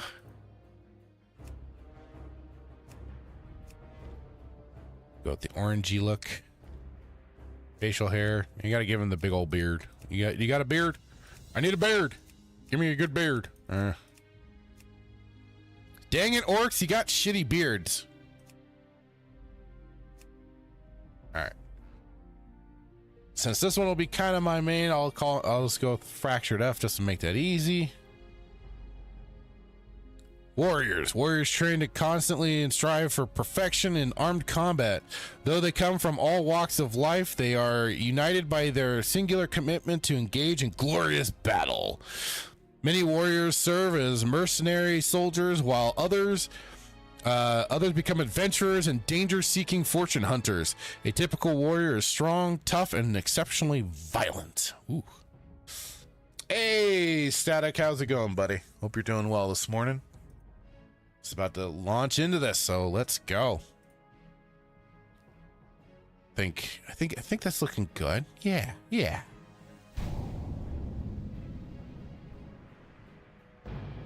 Let's go. So pumped.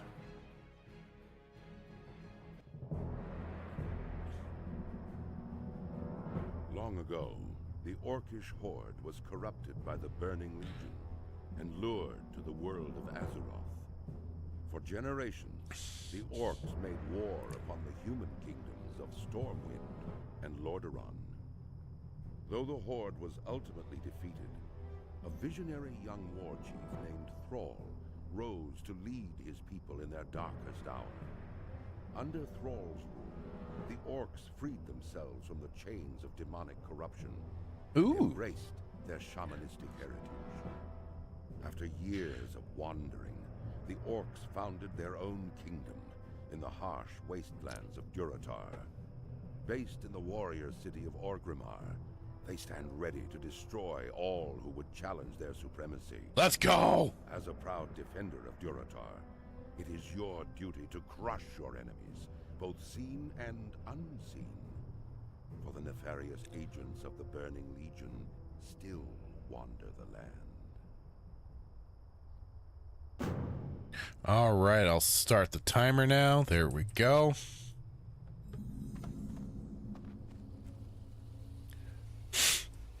Now, like it is for me with World of Warcraft, I've been trying to like check this game out periodically over the years, and it's just like I've never just gotten into it. But I'm trying, and I'm also trying something a little different than usual because I'm normally just like a boring ass human. So I'm going the route of an orc this time around. Figured why not join the horde? If the horde had humans, I mean, I don't see why not, but Yeah, let's. Graw. Claw. Loktar. Finally, you are of age, Fractured. Of age to battle in the name of the Horde, to conquer for glory of the War Chief. Yes. You will do nicely. No doubt you wish to find a great dragon or demon and strangle it with your bare hands. But perhaps it would be wise to start on something less dangerous. Report to Gornek. He should be able to assign the task better suited to a young warrior. You will find Gornek in the den to the west. Kind of messed with my throat there. Quest objective: speak with Gornek. You recall Tunk. That's that boy before me. Marking your map with the location and mentioning that Gornek resided in the den, a building to the west. Be safe.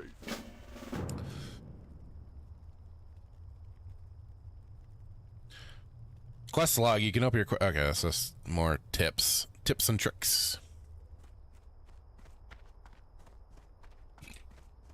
It's funny, like some of this, I see what Star Wars: The Old Republic really took quote unquote inspiration from some of this.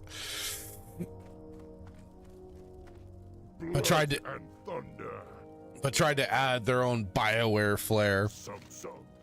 Zug Loktar. Zug. And this was the thing, like with Warcraft, I mainly loved the RTSs, but I mean, I mainly played Warcraft 2. That was like a game I enjoyed the hell out of. Me and a buddy would always do games, us and him, against like a bunch of the enemy AI and stuff like that. So the Valley of Trials will temper even the weakest into a warrior worthy to join the Horde.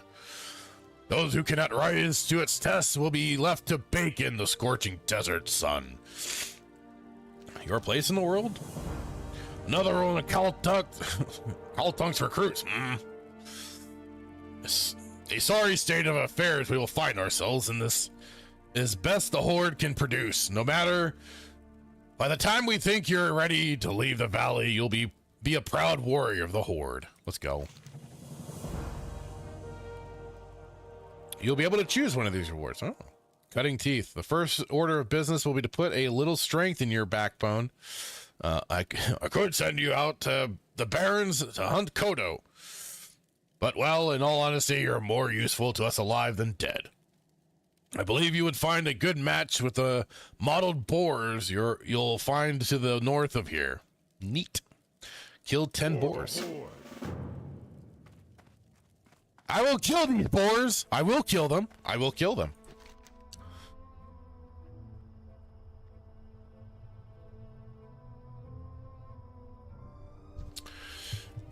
Ah! I've disappeared.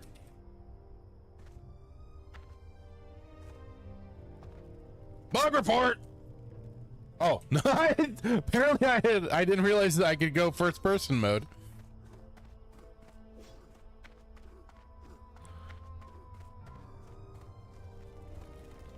Hey!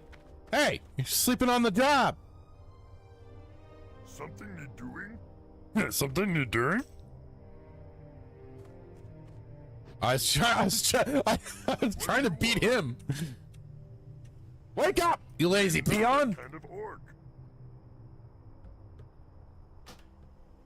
Ah!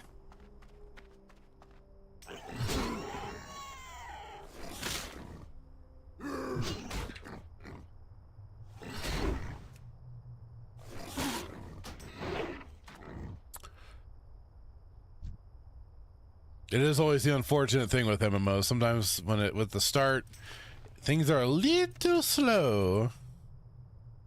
Oh, what's this? So I've got just an attack. I've got heroic strike. Requires melee weapon. Strong attack that increases melee damage by 11 and causes high amount of threat. And I've got blood fury. Increases attack power by 2 and damage done by magical spells and effects by up to 1 for 4 for 15 seconds. Reduces healing effects on you by 25% for 25 seconds. I've got some tough jerky to eat. There's my little character right there. Oh, can't see him. Can't move. Let me move. Let me move it. Oh. See, this is why I've been kind of debating if I should keep keep the window. Let's move. Yeah. Let me go down here. There we go.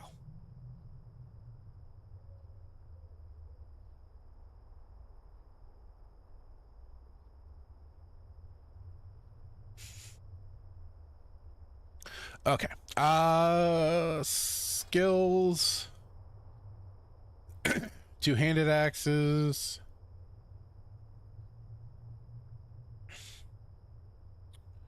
Swords. Unarmed. I can punch the shit out of things? Nice. Reputation. I haven't done nothing. I'm a good boy. I just got here. Let's see here. A racial passive reduces the duration of stun effects used against you by 15% for hardiness.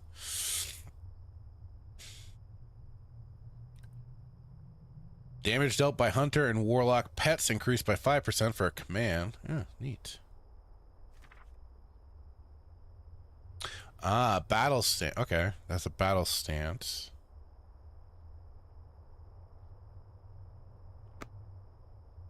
Let's see. That's it for armor proficiencies, cloth, leather, mail, shield.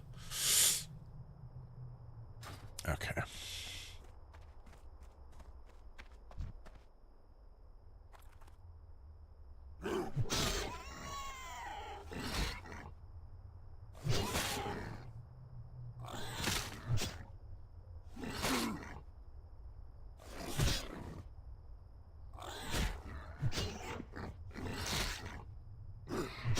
Die, piggy, die! Ooh, more tough jerky. Give me your loot! Hey, he's back. I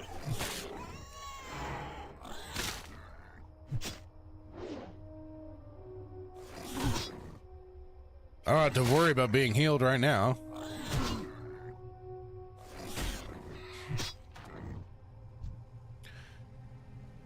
Death to the piggies! Ooh, more jerky.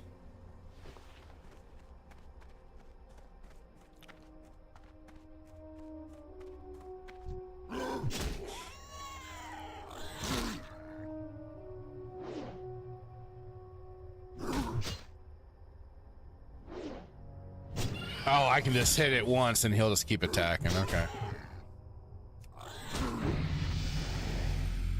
Yay! Was that a level up? Congratulations, you have reached level 2. You have gained 19 hit points, your strength increased by 1, agility increased by 1, and stamina increased by 1. Yay!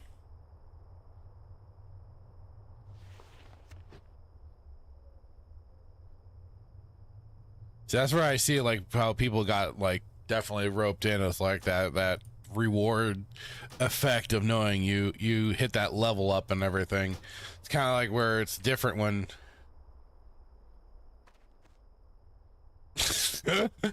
some funny stuff apparently is happening in chat. We got somebody saying, I don't speak Chinese, but I'm willing to not listen to your BS.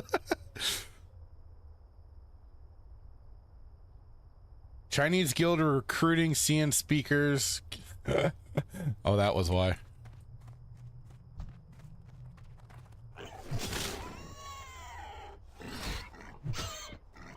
Death to the piggy!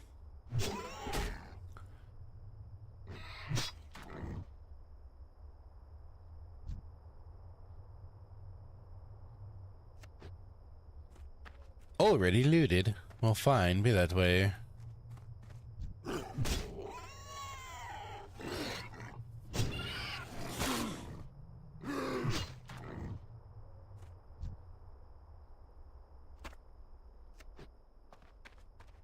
We got another lazy peon over here. Me busy. Leave me alone. Slash hit. Slash slap. You slap the lazy peon across the face. Ouch. But he's still sleeping. Lazy son of a...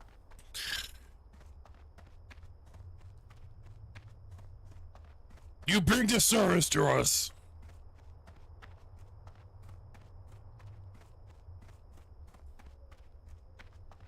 Are orcs the 1350 of Azeroth?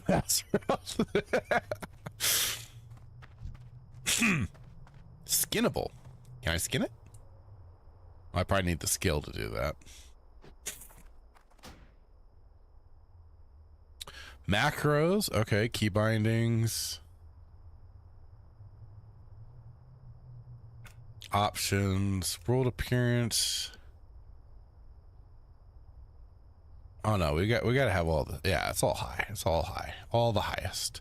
Weather intensity. There's weather? Let's see this weather. I want to see this weather. You got to have weather intense. Yeah, give me all of this. Yeah, cinematic subtitles.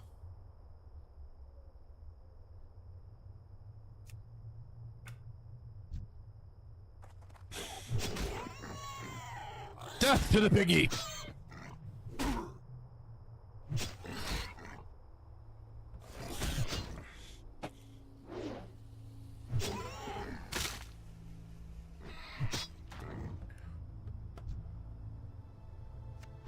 So yeah, I'm seeing to the... And I mean, I guess this is the thing. I probably should have been when I did play this game. Although I did try Horde when I think first tried it out. It was... But I tried out the undead. And again, I did try to create Raziel. But again, I just didn't get into it at the time. And then fast forward, my buddy Das had gotten back into the game, and it was when World of Warcraft Classic was launched. And I was like, okay, let's try again, and maybe getting a pal around with him and everything. And I even brought my brother in with me.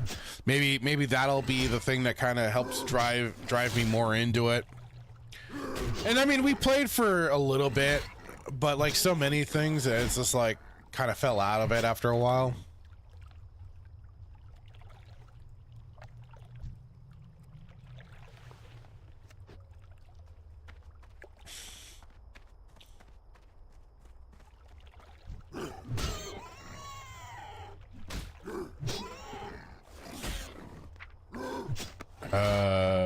Quest log. Am I done? Oh, I gotta kill one more. Okay. Track quests.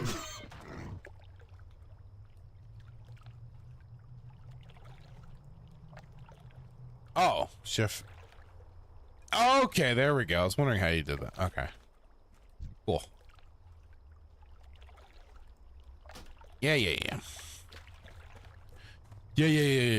Uh-huh. Yeah. Uh-huh.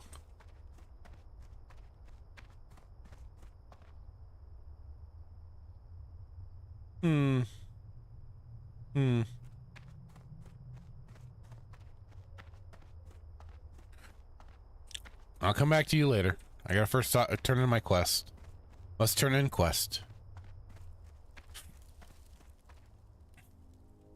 I wonder how I shield the... oh, no. Huh. Ah, okay. Z is what I can do to sheath the weapon. What do you need? What do you need? Not bad, fractured. But don't let it get to your head.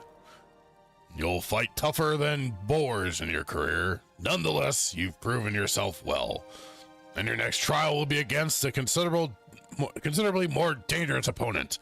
So you'll need some extra protection. Choose your reward. I'm gonna go for the gloves.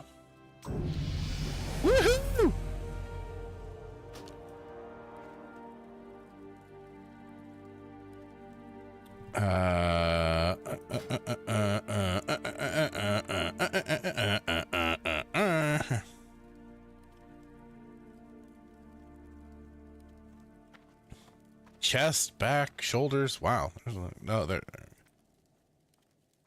All right. So, back. Okay. So that's. Here we go. Battle-worn leather gloves. Let's go. Hearthstone.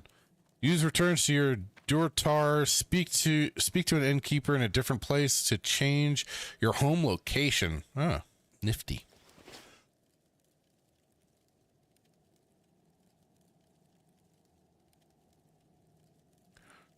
Garnak. Loktar. Loktar to you.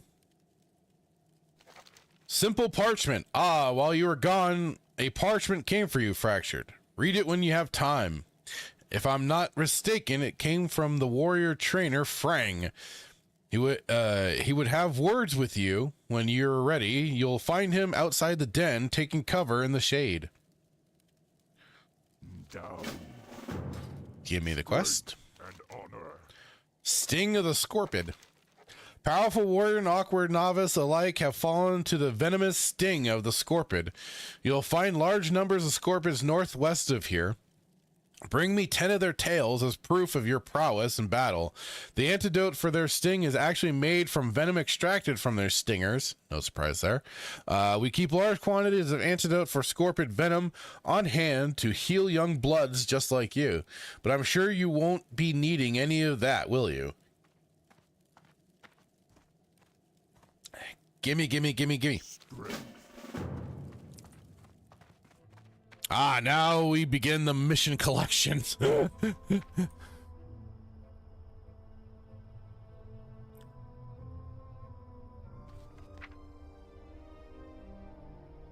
that's the spell. Where's the quest? Oh, L. See, I'm used to having like Q or something as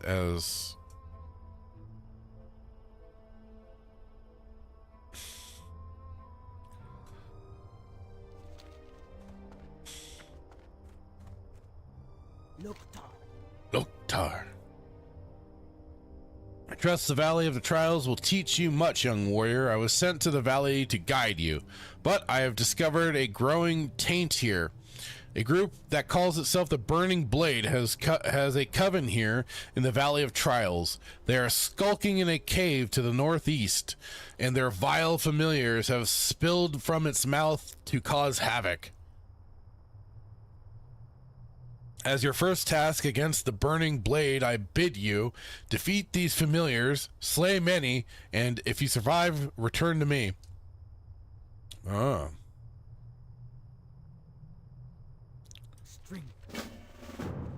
So be it.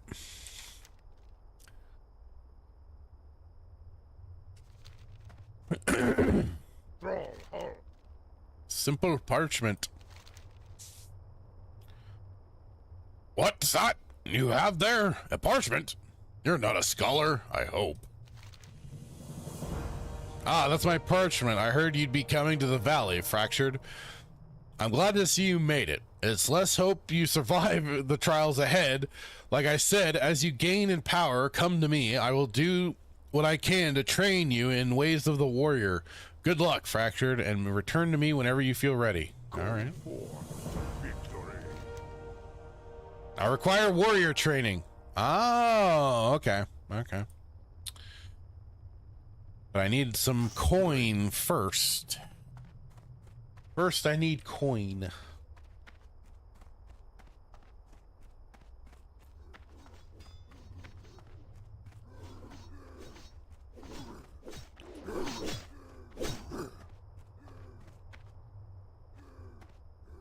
Why couldn't I get like a wild looking dude like this? Like, damn, man.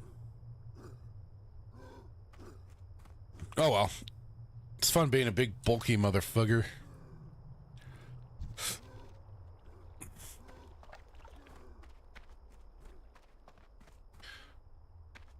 Got arrows going in two separate directions.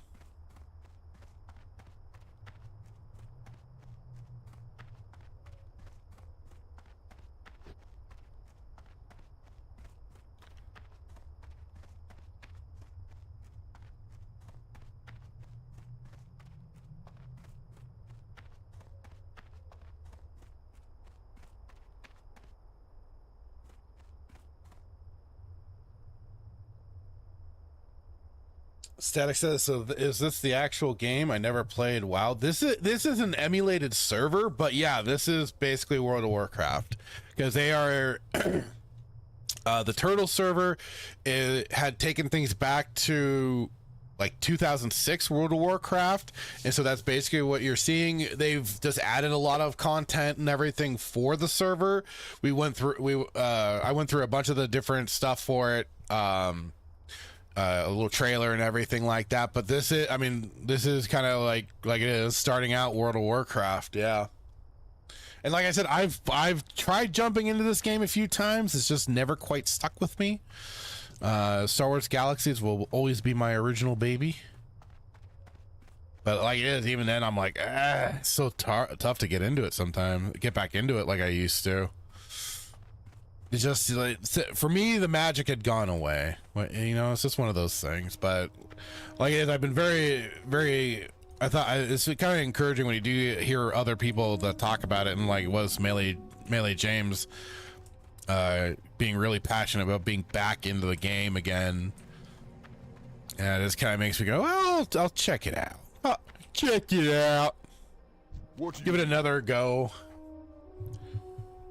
because like I said, my buddy Das had gotten back into it, and I tried joining with him just to see if I would, but you know, it is what it is sometimes, and we'll see what goes on with this. Excuse me, can you help me? I have a load of food here. I walked along the road and braved scorpions and spiders and worse. I brought the food to the Valley of Trials because I thought they needed it, and I wanted to help, and I like to help out. But they don't need any food. Now I have to take it back to Razor Hill, and I'm afraid of all the beasts along the way. Can you take it for me? I'm just a peon, but you're a hero. You're a hero. You fear nothing. Take it to Innkeeper Grosk at the Razor Hill Inn. Thank you. Sure, why not? For the Horde. For the Horde.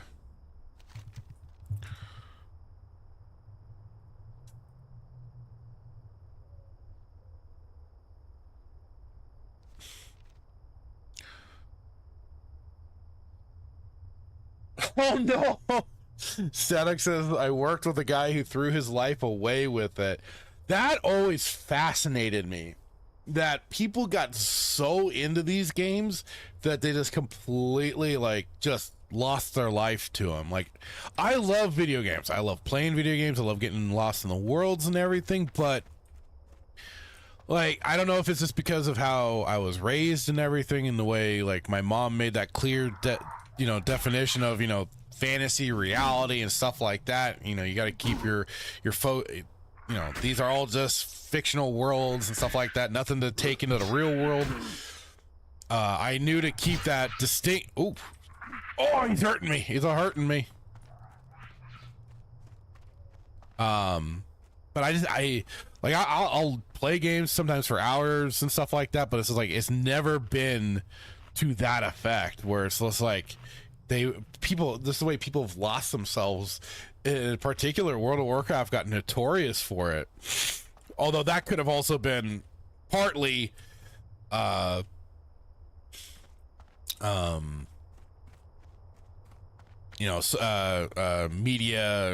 the media propaganda blitz on gaming and stuff at the time, still, even for 2006 and everything, or 2005, maybe, I don't know, but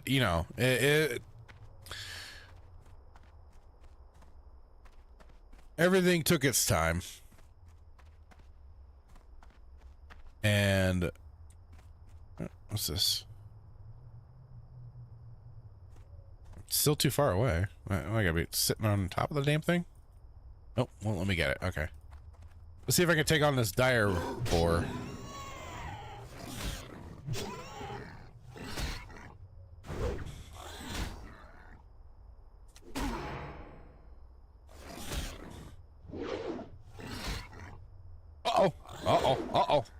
It's not working out for me, Chief. I have gone too far. Running. But yeah, it's always astounding, like those, because I know there was people that did, like you say, you knew somebody that just completely lost themselves and threw their life away to World of Warcraft.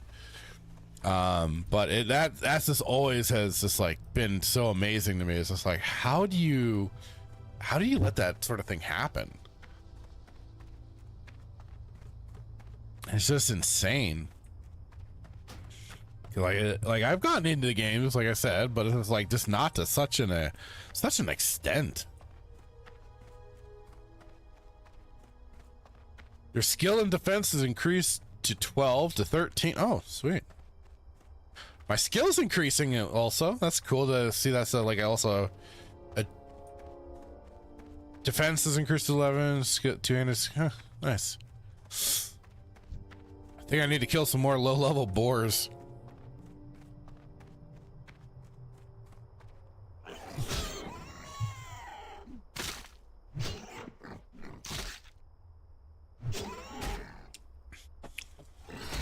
I will destroy you.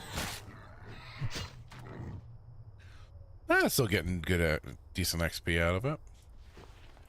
I will be your doom.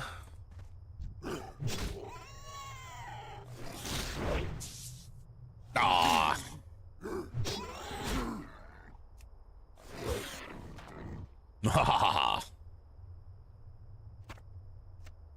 Yay, more tough jerky.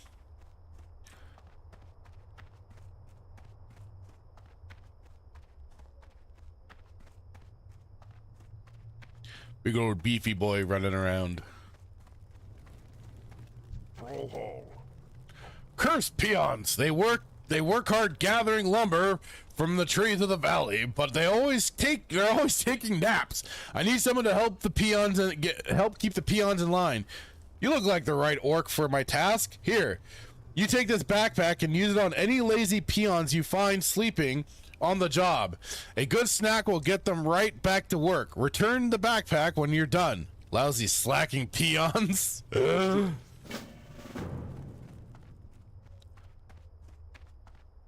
not that kind of orc. What do you want? What do you mean you're not that? What? What do you think I'm trying? What do you?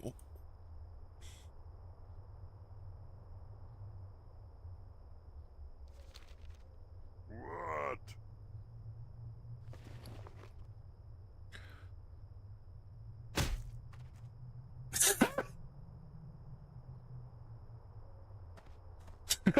So I do get to punch him awake.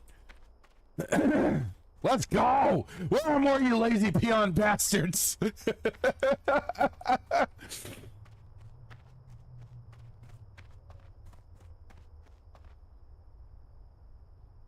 Sadek says, I had known the dude for years. He was always a manager for driver for Papa John's, and I think he thought this could make him rich or something. I don't know. He lost his wife and everything. Holy shit, dude. That, like I said, that is just wild to me. What do you want? Get up, you lazy peon.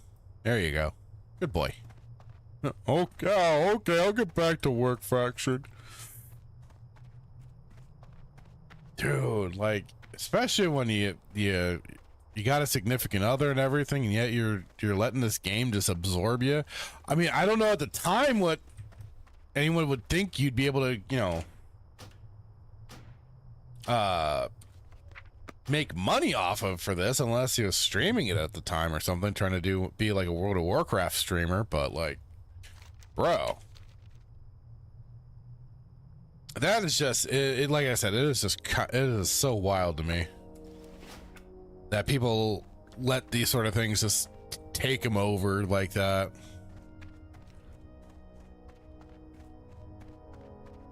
I see some lumber. Where's a lazy peon to punch? Or to kill. I do still need some level up, so.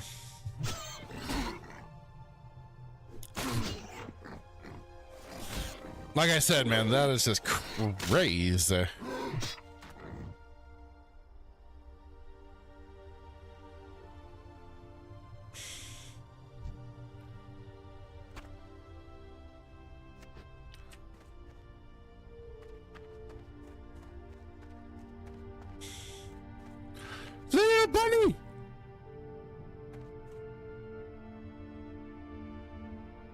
on, feed him and clean him and call him George.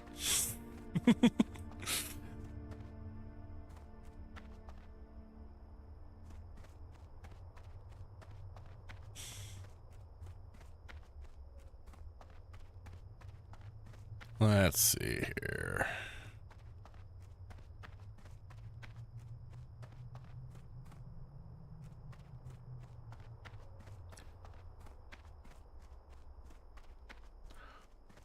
What's this? Ah, here's some low-level scorpions to fight.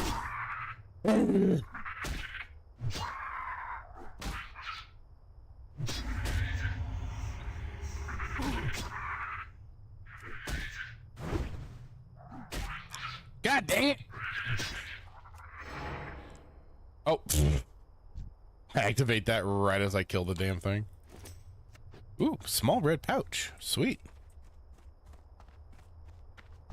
I will destroy you!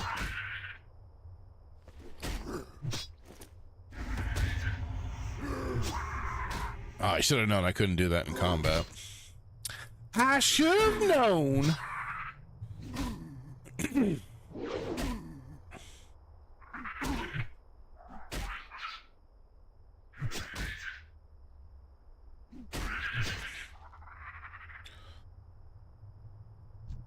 There you are.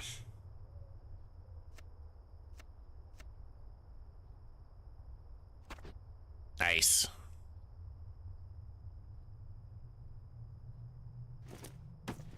There we go.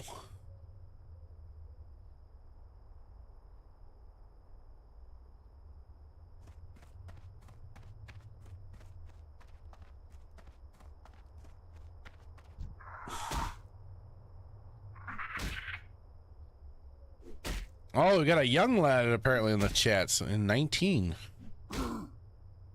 Oh, he says level 19. I'm like, dang.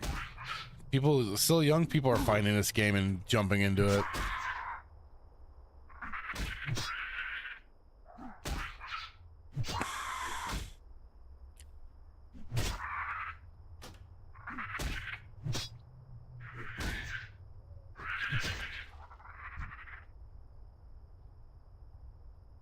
Another tail for me.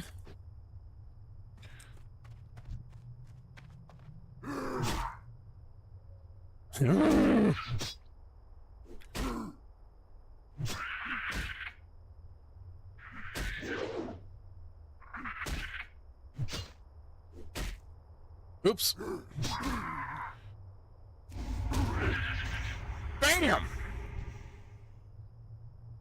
Broken scorpion leg, huh?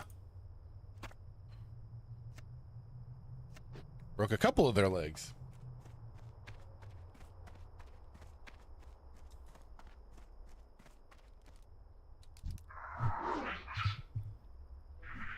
Ah, I see another lazy peon over there.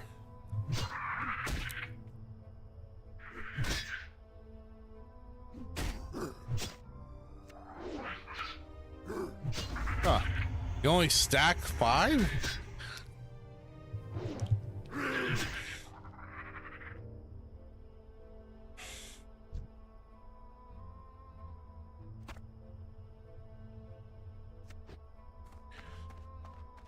I'm gonna have to like get to fence or something to sell this stuff.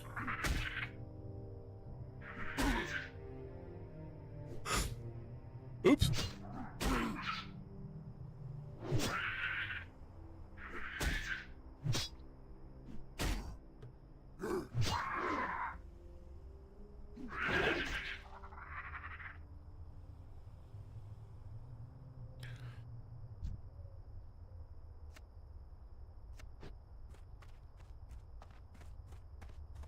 Something need doing? Yeah. Something does need doing. Now get your butt up, lazy peon.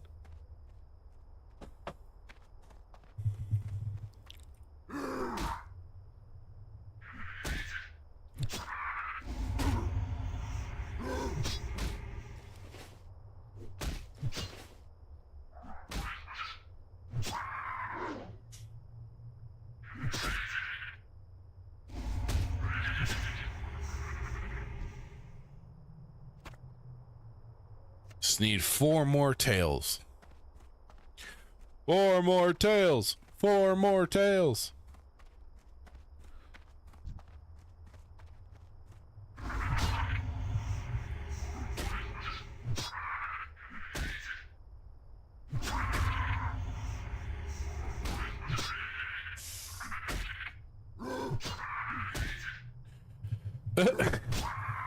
Somebody in chat apparently killed a level 60 who went AFK. Oh no, don't go away from your keyboard now, especially in a PvP server. Definitely don't want that.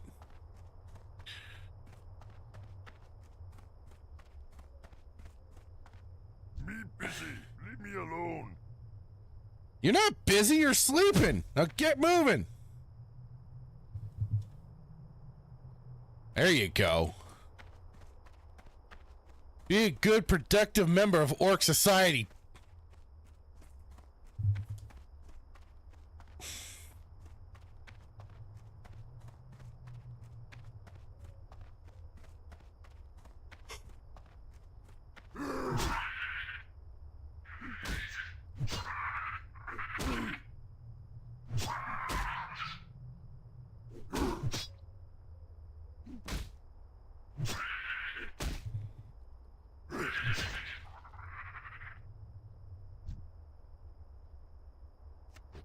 We have to definitely make sure and sell off all this crap. I'm getting a bit full. Tarkov, warrior, I thought I would die out here with none to know of it. While I was hunting the scorpions of the valley, I came across a particularly vicious looking one. Hurling myself at it, I managed to inflict a massive blow to its claw before it closed around my leg.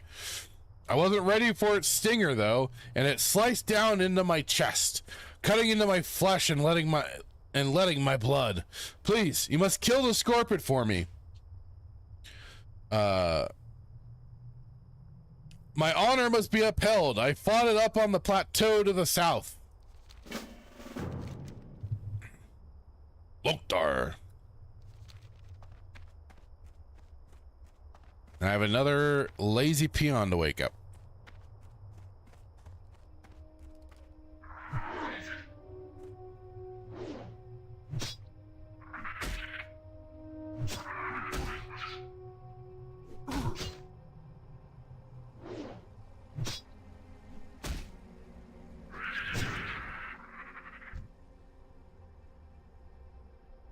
Oh, nothing for me then. All right, be that way.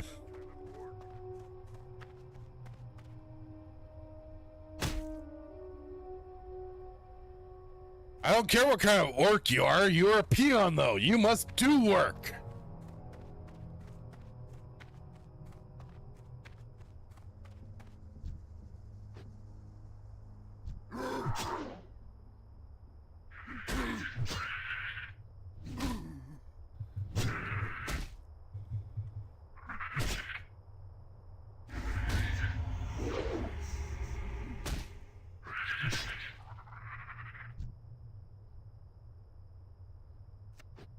Ah, god dang it.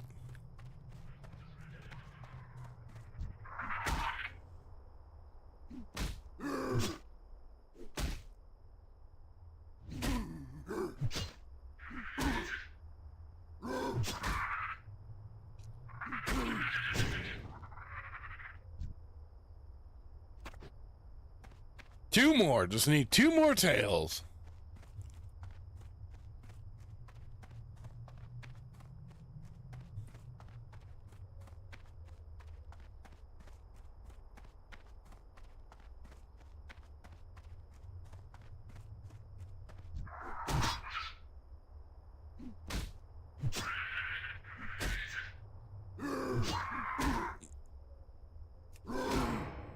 Oh, this is Sarkov.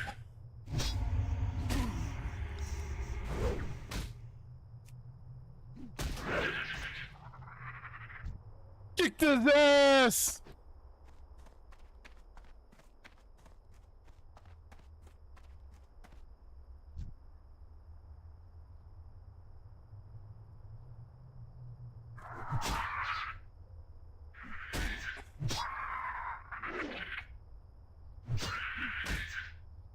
Oh, they actually make you have to face the damn thing.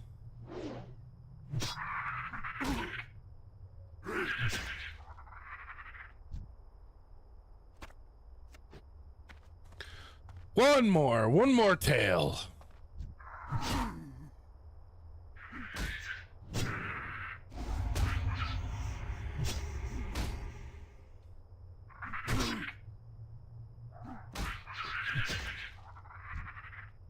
Oh, you bastard.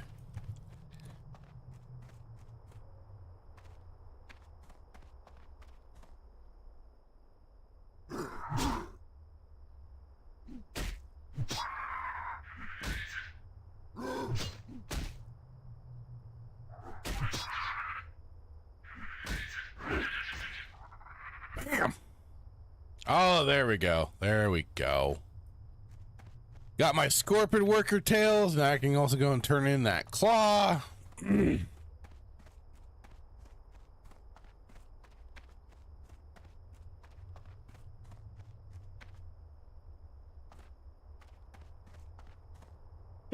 wonder.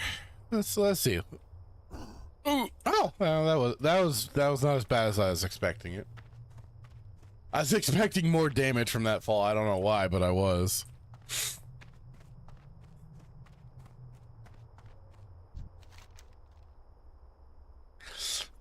My father always said I would never amount to much, and here, lying beneath a tree as life slips away, I'm afraid it looks like he was right. At least I wish to die knowing that my last enemy is in life lays dead.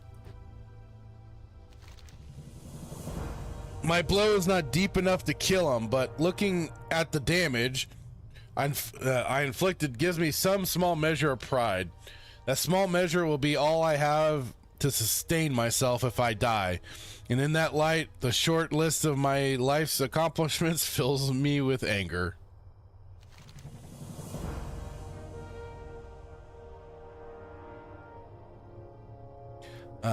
Seeing the deed you have done for me steals my heart. I cannot fall so easily. I must endure, but it remains that I cannot make the trek back to the den unassisted. Please, Fractured, return to the den. Tell Gornek of my situation. Perhaps he can help me. Let's go for the leggings. Oh, once I take back the news, of course.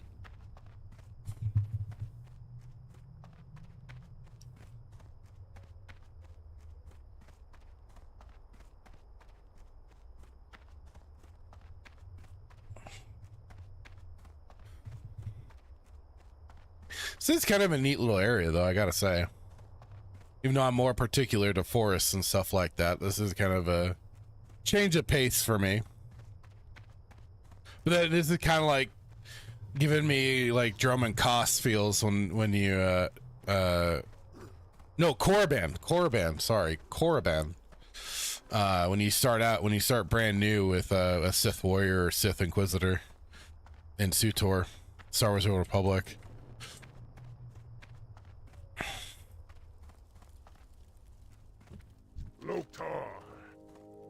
Sarkoth. From your description of the beast, I believe you must be speaking of Sarkoth. It is no wonder that Hanazua was overtaken by it. Aid will be dispatched to him immediately. Trouble yourself no more with Hanazua's plight. However, I must say I am most impressed to hear that you brought Sarkoth to death. It is the feat to be proud of, Fractured, and that you would fight for a stranger's honor while others' tasks occupied your time. Your own honor is heightened. Yeah, like I said, I'm gonna go with the leggings there.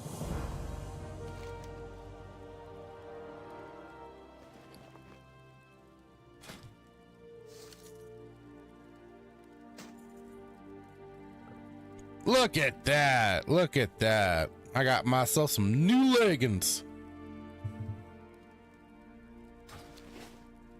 Strength and honor. The carapace of Scorpion isn't so thick that the strength of a determined warrior will be deterred. Strike strongly, and without a doubt, the Scorpions should prove the easy prey. There is an important lesson that you must take away from fighting scorpions. The smallest of or largest of opponents can still send you to your doom. In fierce combat, any number of things can prove your downfall. I have no more to teach you, Fractured. You have done well, and I will watch your progress with interest. I have neither a belt nor a cape. You know what? I'm gonna go for a cape. I want to be fancy. For the Horde. No dar.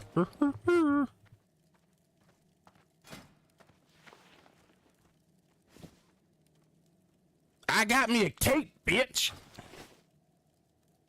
Oh, not quite the cape I was thinking, but I mean, hey, you know, it's good. It works.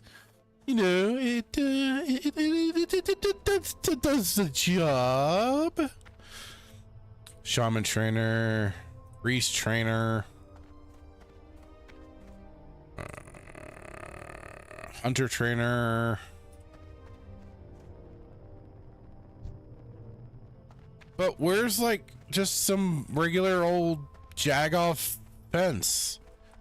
Where can I just take this stuff to sell? Oh, wait, I think I just found one. A butcher. Generic goods. Here, I got shit to sell you.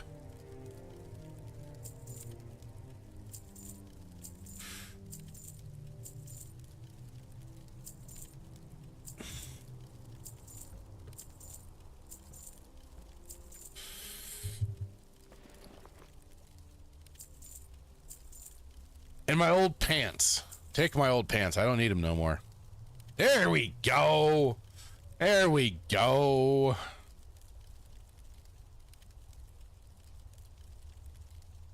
For the Horde. Speak, friend. Let's see. Gallagher's Cactus Apple Sunrise Surprise. It sure gets hot out here in the Valley of Trials. If only I had some cactus apples, I could make my famous cactus apple surprise. Nothing cools you off faster than a piece of that delicious treat. I'll tell you what. If you bring me 10 cactus apples, I'll make you a few portions of cactus apple surprise to take with you on your adventures. If you're interested, you can find cactus apples growing near cactus plants around here. All right, yeah, sure. Why not? Blood and thunder. Go forth to victory.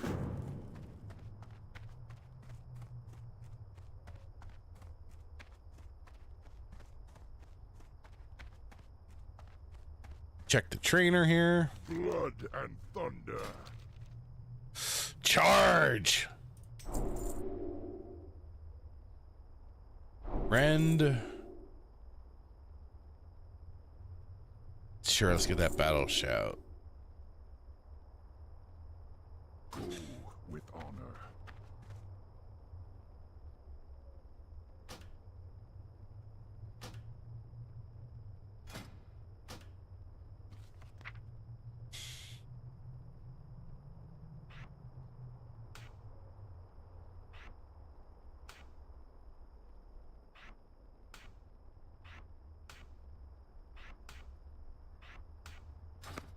Okay, let's see how this. Oh wait, where's the here we are. Let's turn in this last quest. Loktar. No good, lazy. Yeah, my blackjack. Did you catch any peons sleeping on the job? Oh yeah, I did. Good, good. Maybe next time they'll think twice before slacking next time. Thanks for the help. You're welcome. Fractured, if you are a dependable orc, can I count on you for another task? Some time ago, I was surveying the cave to the north for minerals, and I left my favorite pick behind.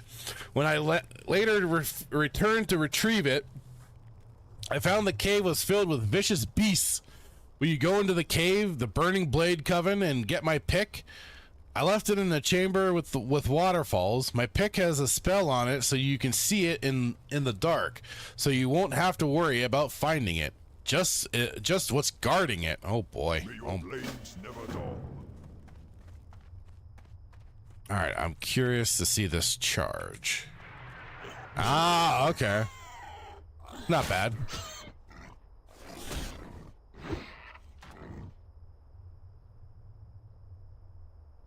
I would still love something like what the Sith warrior would do for the leap in. It always looked really, really cool.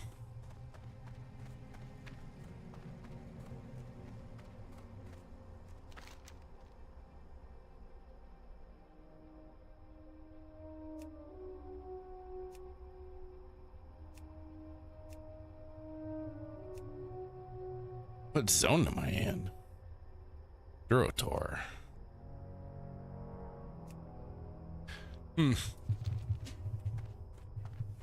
I guess, yeah, I know I've got the mini map and everything, but it just kind of sucks that I can't get closer in on the large map just to kind of get a view for things.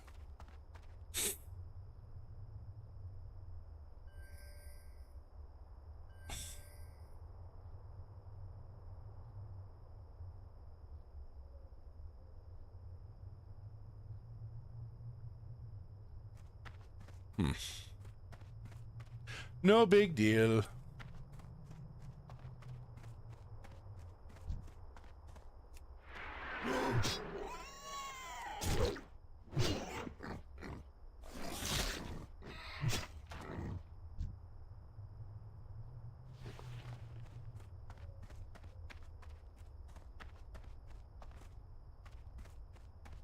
Uh-oh, now I'm getting lesser of that XP from the hogs.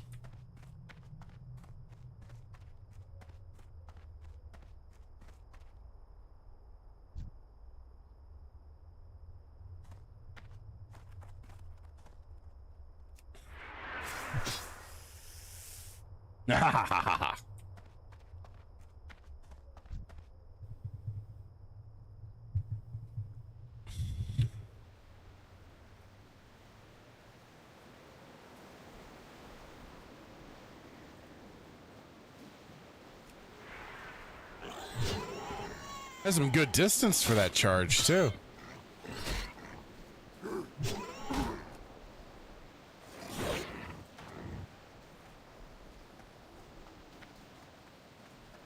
Okay.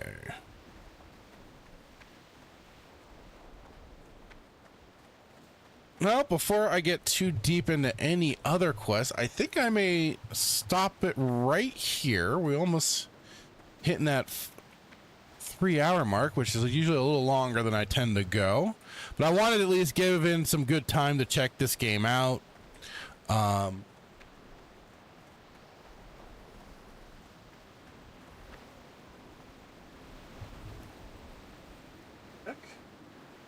Anyways, this was fun.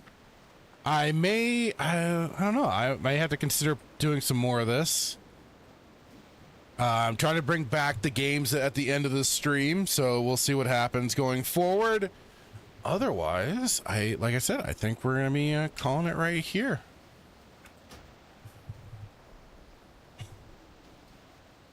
Okay.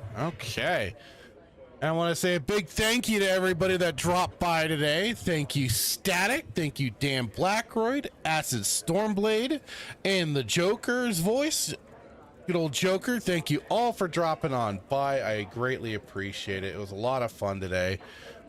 Sucks that this server has the potential of completely shutting down.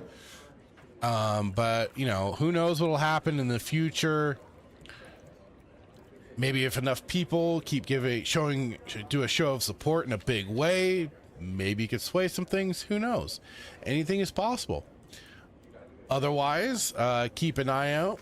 Next week, I'll be hitting some vacation time, so there should be some more streams coming up. And of course, I'll wait and see. I don't know if weekend pregame will be back tomorrow or not. We shall see. And otherwise, also check out Duke Devil 95's channel for Wormhole Watch for the new episode. I did this last night on Nerd. Also, check out Nerdy Neo's channel. We did our top 5 Stargate Atlantis episodes. It was a lot of fun getting together with those guys, and as always with Nerdy Neo. Check it out. It was a lot of fun kind of going over, and I think we all had there were some similarities in episodes and stuff like that, but some of us also threw some curveballs. And I had a unique choice for my number 1, a very enjoyable episode, but check it out on his channel. It was on Nerdy Neo's channel. It was a lot of fun doing it, and I'm always grateful that he invites me over despite how much of a foul-mouthed individual I can be. But I was a good boy. But yeah, so it was Improbable Cause was the Deep Space Nine episode on Duke Devil 985 channel for Wormhole Watch. Check it out. It was a great episode. We were really deep into it, and definitely, yeah, just take a look, see what we all had to say about it, and we kind of do riff on it a little bit, MST3K style, as Brad does point out. Because I know I just can't help myself. It's just because of Mystery Science Theater made such an impression on me. I can't help but kind of riff on things, movies, and stuff like that. And even this kind of helps me do this with video games. But check it out. A lot of fun as well. And otherwise, just keep an eye out for any other gaming streams that I might be doing. And especially next week, I'll have plenty of time. So I'll be definitely working to getting through the Lego Batman 3. Otherwise, thank you all so much for hanging out. Thank you all for any that are watching this on the replay. And please do that whole smashing the like button, dropping a comment, and all that jazz, because it does help out. And I will see you next week. Same bat time, same bat channel. Bye-bye.